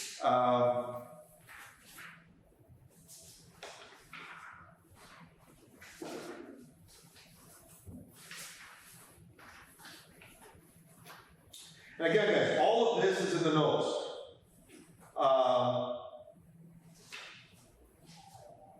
All of this is in the notes, you guys. So, and it's it's your choice. How you want to look at it. Hopefully, this helps. That's always the goal, obviously. I think it will help you. All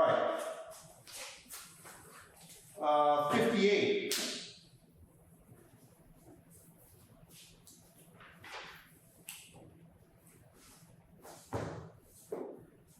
58, they got two situations here. It's kind of a little bit of a thought experiment when we do it. So let's go to it. Get ready to see, we'll take it from there.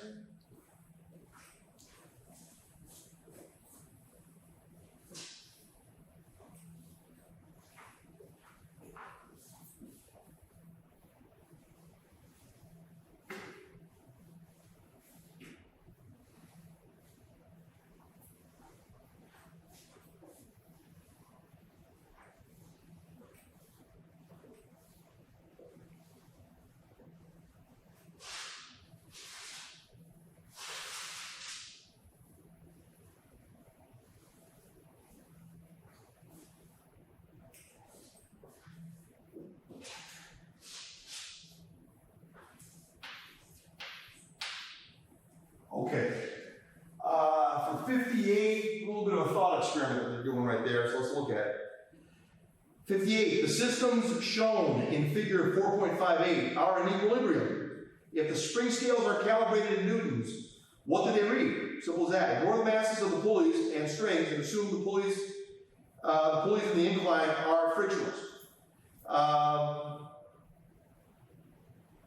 So, okay, the way they got it set up here, they wrote two things here. We're assuming they're in equilibrium. Equilibrium, you guys, means there's no unbalanced force acting on it. This is an interesting thing, guys. Equilibrium will happen when something moves at a constant speed in a straight line, or if it's stationary. It's kind of weird. We're coming back to Newton. His law of inertia.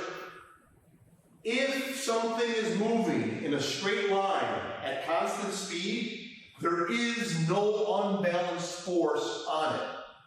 If something is stationary, there's also no unbalanced force on it. People might think, oh, it's got to be stationary. No, it could even be going at a constant speed in a straight line, and even there are no unbalanced forces on it. It's a very important point to make. So motion in a straight line at constant speed means no unbalanced forces on it. And no motion whatsoever means no unbalanced forces on it. Oh, very important. Well, here, nobody's moving. I think the way we're going to make the assumption, nobody's moving. They give two situations here, and they're saying, well, how does this all play out? What they do is,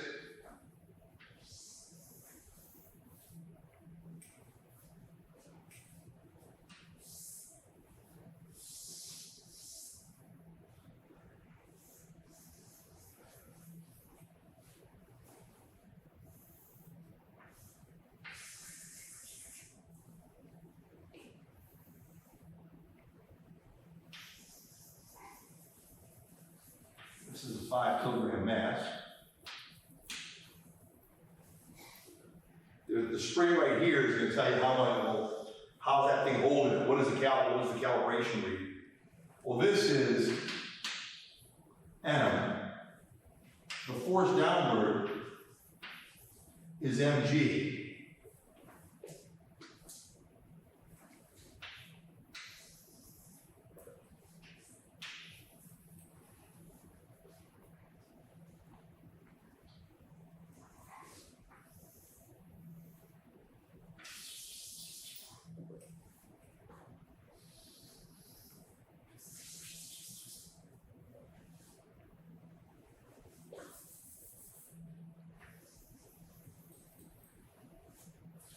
Something like that.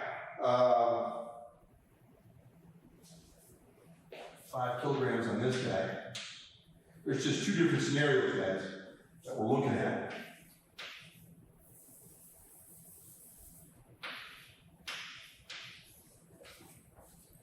So we got this. Something pretty good, guys. So what's going on here? This is neat. It's neat in the sense that it's kind of, you kind of think something else is going on than what's actually happening here. So what's it going to read for A and B? This is scenario, there's scenario A, hopefully I do this right. Yeah, okay. That's scenario A, that's scenario B. So this is A, this is B. And believe it or not, this guy right here, well, this ain't too far-fetched, I guess you'd say. M is this, M is 5, G is 9.8, 5 times 9.8 is 49. The tension in here, the way this guy's pulling, it's 49 newtons. Now you're kind of wondering, there's 49 this way, 49 that way. Yeah, but if nobody's moving, you can assume he's tied to the wall. So in this case, it's the same thing. The tension is 49 newtons. Because there's no movement in there. It's a little, it's kind of nuts, because it'd be a different dynamic if this guy was over on the other side being held by the wall here. Then it would be double that, it'd be 98. But right here, it's 49 in both instances. Okay? Let's go to 73, and that'll be it.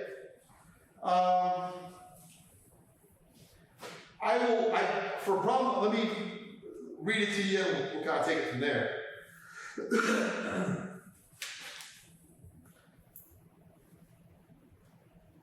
Okay. For 73, there are going to be 3 objects. They're going to be connected on a table as shown, and I'm going to show you very shortly. The coefficient of kinetic friction between the block of mass M2 and the table is 0.350. The objects have masses M1, M2, and M3 of 4, 1, and 2 kilograms respectively, you guys. I'm paraphrasing here a little bit. As shown, and the pulleys and frictions. Draw a diagram of the forces on each object.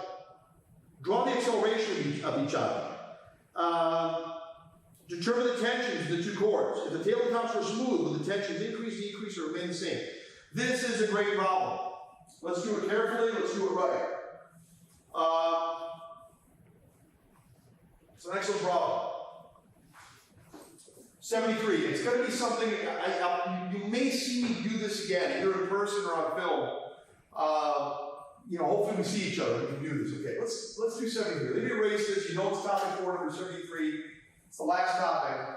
It's the last problem in the topic for now, and we'll figure it out from there, guys.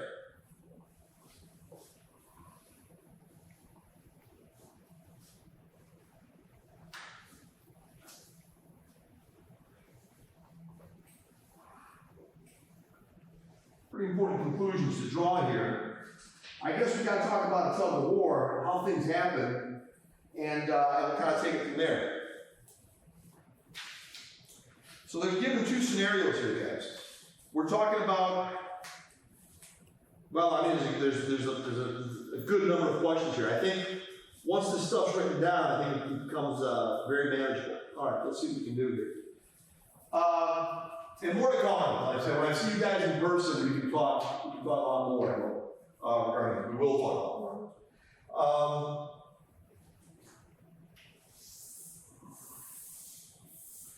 There's a tabletop. There's a frictionless pulley. There's another frictionless pulley. There's a mass M2 on this thing. And if it was frictionless, we're getting different answers if there's a frictionless situation here.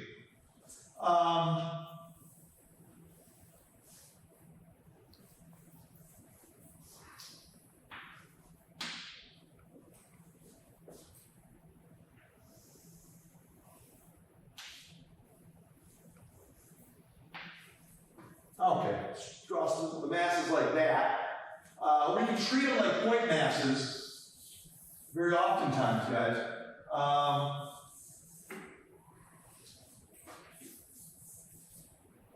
Let me see what we can say here. They are telling us, well, I mean, they're not really telling us a lot of stuff. Let's kind of go here. Let me see where I want to go with some of this stuff.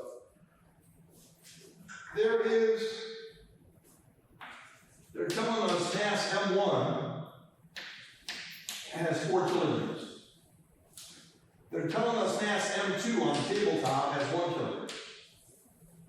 They're telling us M3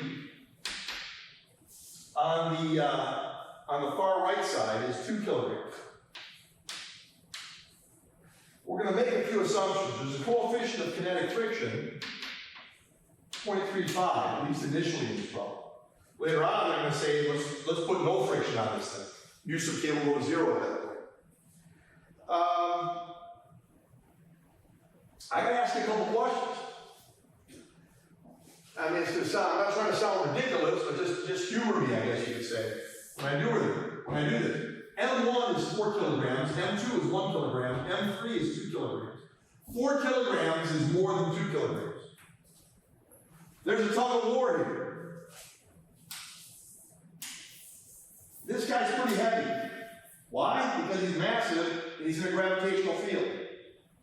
This is, let's see how we're going to say this. So let me see how I want to say this. This one right here is going to be M1G.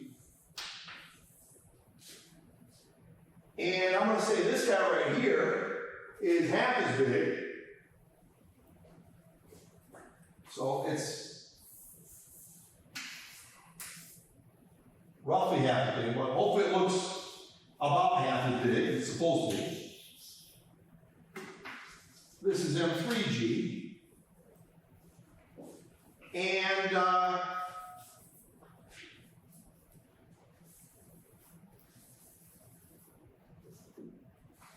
okay, so we got that.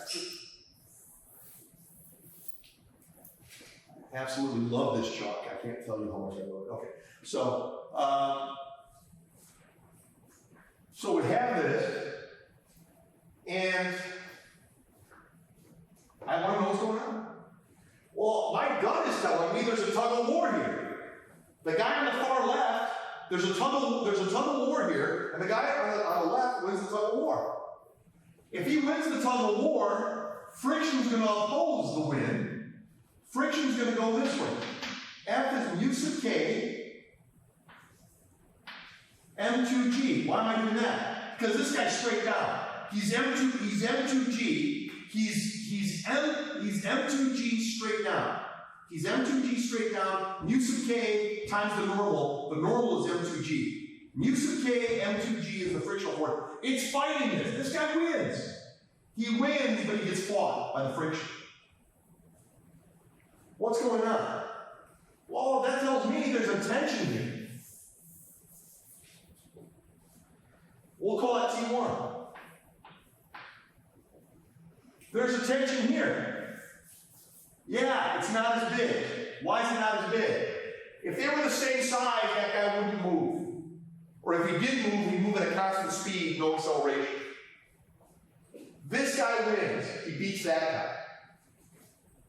Got more to ask. If this guy pulls this way, it's pulling this way. If this guy pulls up, so let's see here. Let's see exactly how I want to say this. This guy, if you were to cut the cable, right here, this guy would fall right down. Acceleration G. Net unbalanced force M1G. Ain't gonna happen. This is T1. This guy yanks. This system yanks this guy with T1. If he yanks with T1, he's getting yanked that way with T1 because of Newton's third law. Same thing here. This guy yanks with T2. Yanks this way. It's yanking this way. If this guy's getting yanked this way, the other guy will yank the other way. So this guy right here will pull, but it'll also get pulled. And this is what we're talking about. We said the victor is to the left. He's heavy. It's A. Let me circle. I have this in color on canvas. In canvas, it's in color. Now it's not.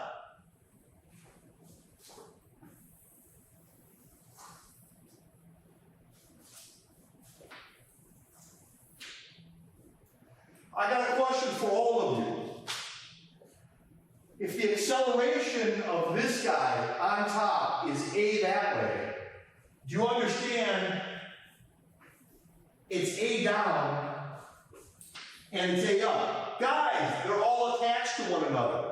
If this guy gets pulled to the left, this guy gets pulled down, this guy gets pulled up, all of them going with acceleration A. This is scenario 1. This is scenario 2. This is scenario 3.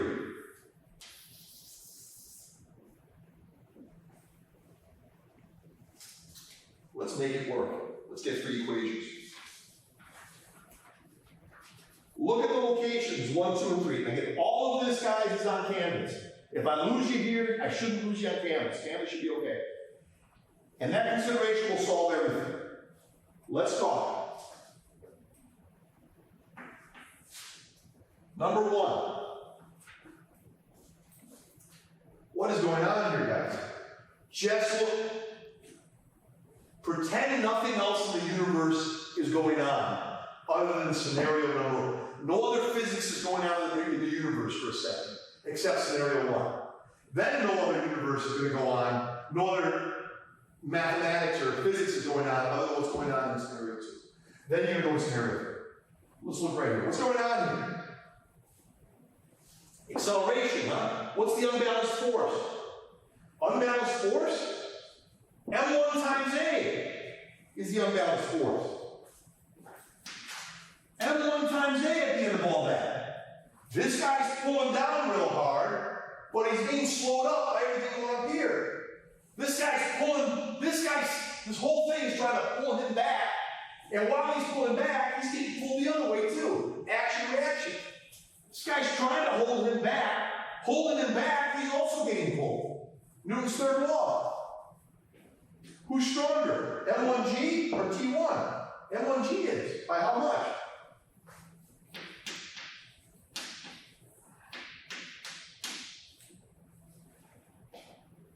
That's it. 2. What's going on here? Well, I don't know, man. It's all going over to the left. So this guy minus these 2 guys, T2 and F, will give me M2A.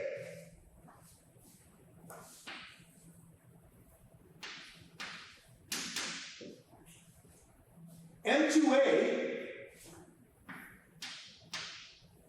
is T1 minus T2 minus mu sub K M2G.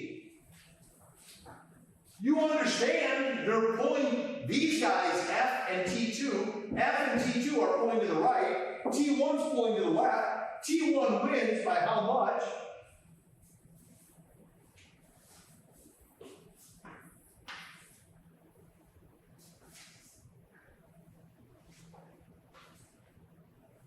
Who wins this? Well, aside from the fact I don't know how to draw, I mean, I maybe draw this a little bit. Gotta be something here. I mean, there's never a good way to draw these. T2's gotta win. Why's he gotta win? Because I know what's going on. So it's gonna be here.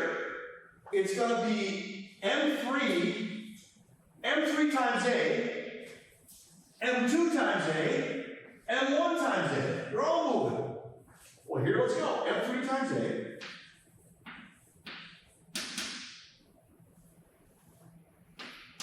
T2.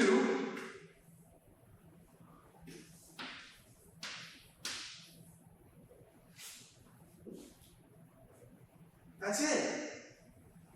This is everything. You're thinking, what are you talking about? There's a lot of letters here. Yeah, no, but there's numbers for every one of them. Did they already tell us what M1 was? Did they already tell us what M2 was? Did they already tell us what M3 was? Do we know what G is? We know what M3 is. They told us what mu sub K is. We know what M2 is. We know what M1 is. We know everybody. What don't we know? We don't know what A is. We don't know what A is. We don't know what T1 is. And we don't know what T2 is. We do know M1, M2, M3. We do know G. We do know mu sub k. There is A unknown, T1 unknown, T2 unknown. There are 3 unknowns here, and there are 3 equations and 3 unknowns.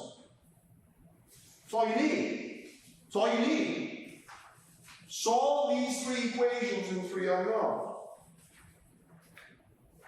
Now there's a lot that goes on here. I got a good one for you. You might like it. See these 3? I can do it in 10, 15 minutes. I'll be done. I'll be done with it. I'll tell you what I'm going to do. This equals that. This equals that. This equals that. Why don't you add this, this, and this? Add them together. Factor out the A.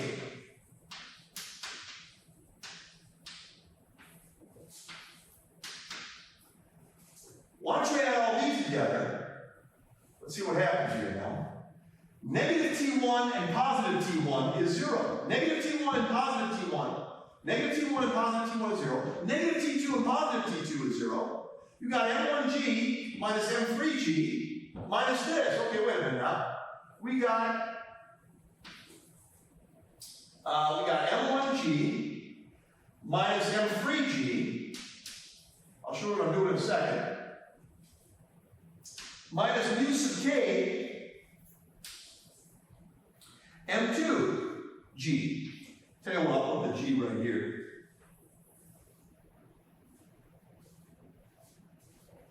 Okay, I got it in my notes like that. Look at it, write it out. Please take all this. What are those? What are those? How about 4 plus 1 plus 2? 4 plus 1 plus 2 is 7. Divide by 7 kilograms on each side. Here, take, well, let's just do it. Let's do the math. A is going to be, divide by 7 kilograms on each side. Because these add up to 4, 1, and 2, 7. A right there, divide. This is 4 minus 4 minus 2. 4 minus 2 is 2. 2 minus 0.35 times 1. So 2 minus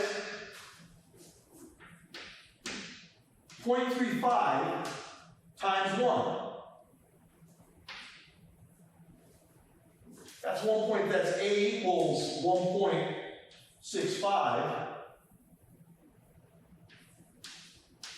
Divide by 7. Again, I bypass the units, guys. What's the acceleration? Oh, forgive me. No, I'm wrong. You get to here, you gotta put the G in there. The G is 9.8. G is 9.8. 9.8.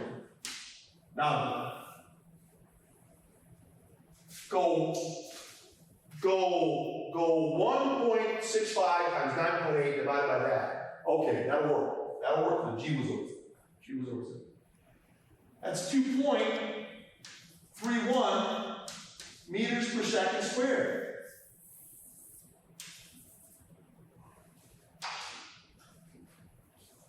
.31 meters per second squared. Sounds good to me.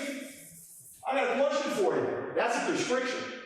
What if there's not friction? If there's not friction, F isn't there, you guys. F isn't there if there's not friction. That's another dynamic. So let me think here. So let me see what I can do. So we got this. Now, fine. Everything's okay.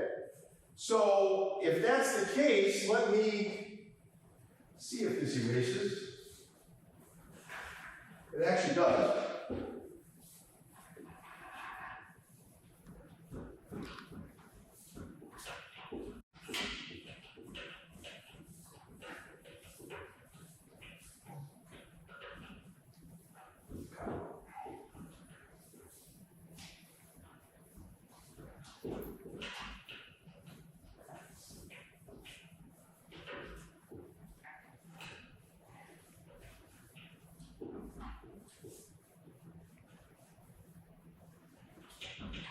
This is substantially easier than last time, I think, as far as erasing it, right?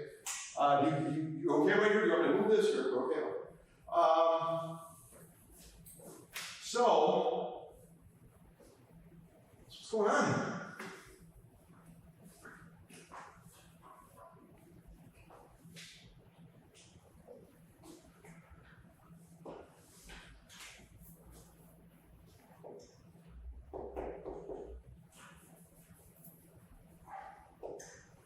We're going to be looking at a situation of without friction.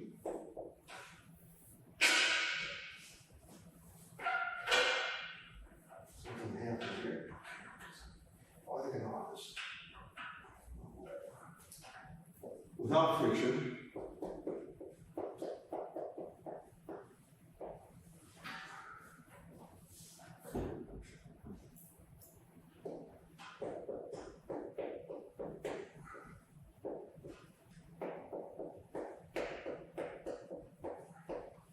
With friction. With friction present, you guys, we got the acceleration for problem 73. We got the acceleration to be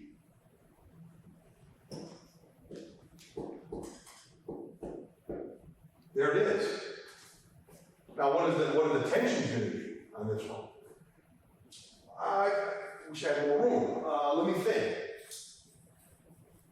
We will do, I want to do a couple things here, man. What the heck?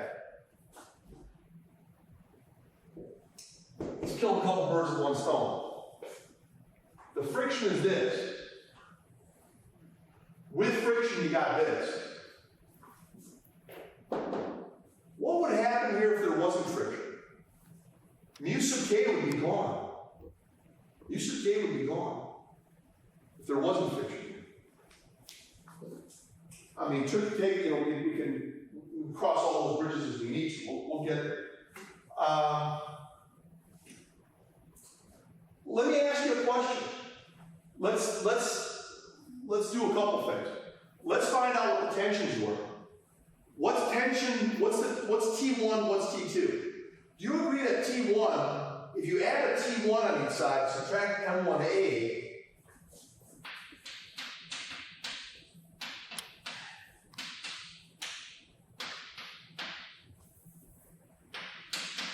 T1 is going to equal 4 times 9.8 minus 2.31.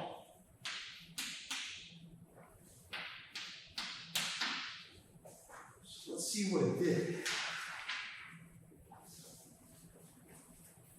So you do the song and dance here, guys, and that mathematics yields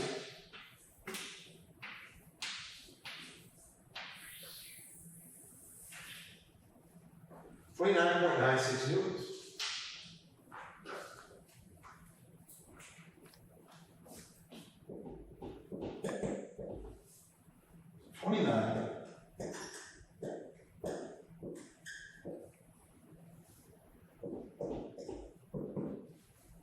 T2. Okay, guys, so what am I doing? I'm just solving this. I'm just solving this right here. I took this right here, I took the T1 over to the other side. The T1 over the other side, the T1 is going to be, add the T1 on each side, you got M1G minus M1A. And that's, bam, how I got that, okay? Not a problem.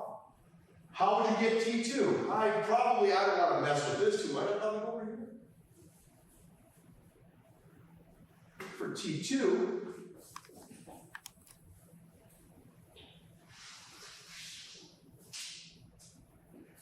how would you find T2? How about you add an M3G on each side? M3G plus M3A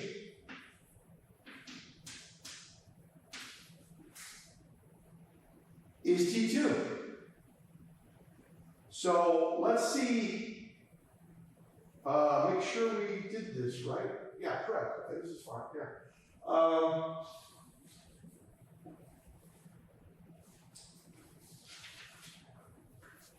Yes, this is fine. This will come out to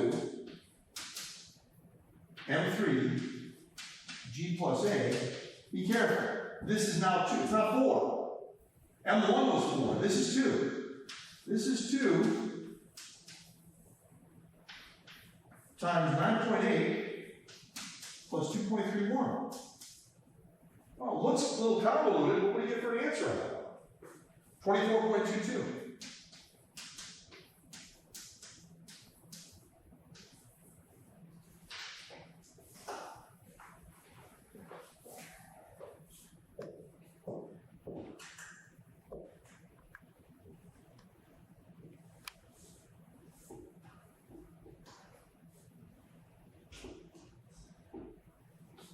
No idea how that got disconnected. Okay. I'll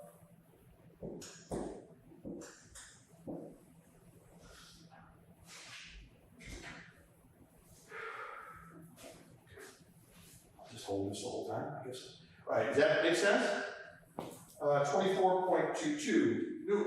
You know T1 had to win. Guys, come back. You know T1's got to be stronger than T2. Why?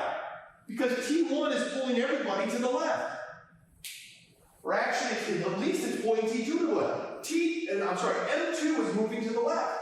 If M2 is moving to the left, if M2 is moving to the left, T1's got to be stronger than T2. T1's got to be stronger than T2, you got that. All right. Yeah, that's with friction. What would happen without friction?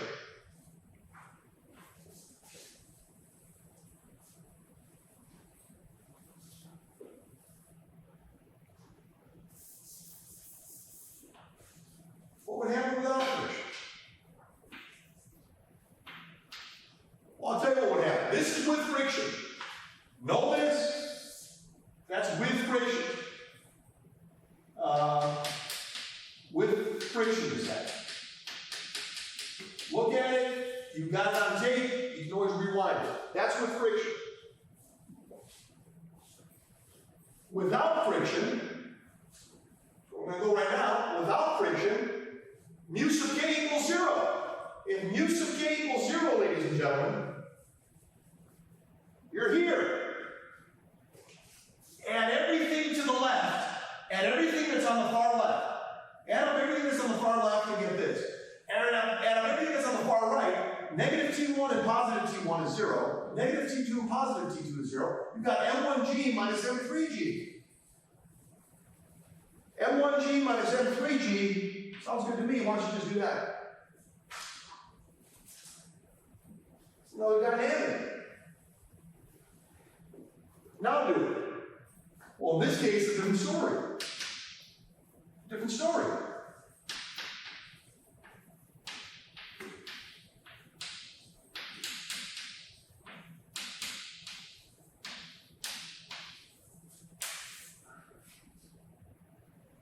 Okay? We got this. What does that mean? That's 4. That's 2. That's 4, that's 2. 4 minus 2 is 2.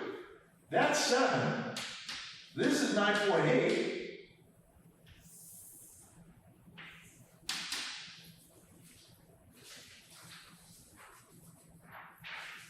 I have all of this, you guys, in the notes.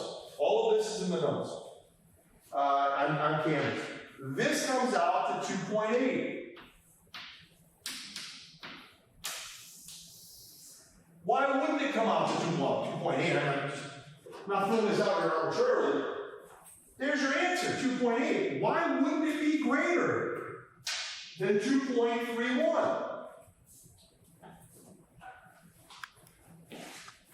Yeah, I'm going to get knocked out by this thing by the time we're done. Anyway, we'll figure that one out. All right, this is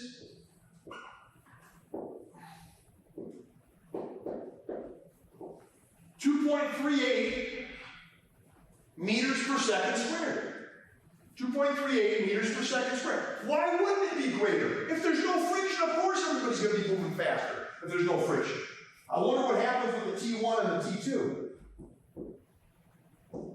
Well, I tell you, the difference between them better be greater because you're getting a bigger acceleration. There better be a disparity somehow between these two There's a disparity between these two more so than there was earlier because you're getting a bigger acceleration. I'll tell you what I'm going to do. T1, and like I said, I need about 5 minutes and we're done. I mean, I think it should. Okay. Okay. Here goes. Plug it in. Go. Go add T1 on each side. Add T1 on each side. Look, I'll make a long story short. Solve for T1. T1, if you solve for T1, is M1G minus M1A. M1G minus M1A. It's this right here. It becomes this. When you grind out the mathematics on that,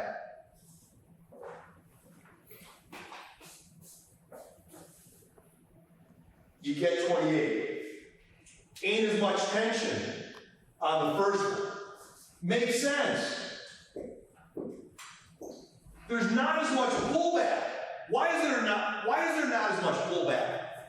Because if he was pulling back, if this guy was pulling back very strong, he would slow down the acceleration. He's not pulling back as hard as the other guy was. The other guy was pulling back at almost 30. 29.96 newtons when it had friction. 29.96 newtons when there was friction present. Almost 30 newtons when there was friction present. Now there isn't. Now there isn't almost 30 newtons of pullback. There's less pullback, that's why it accelerates greater. So there's how that one goes. The other one solved for this guy, T2, add an M3G on each side.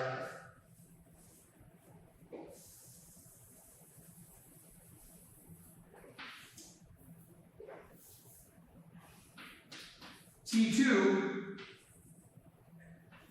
M3G on each side, M3G, yeah, right, M3G on each side is G plus A, plug in the appropriate stuff, and then this will finally finish it. This is, that's 25.2.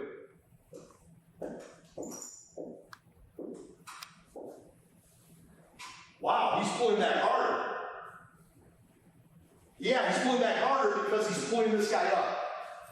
25.2 is bigger than 24.2. If he's bigger, he's accelerating this guy more. So T2 in the non-friction situation is bigger than T2 before. Because this guy's yanking him up harder, more acceleration.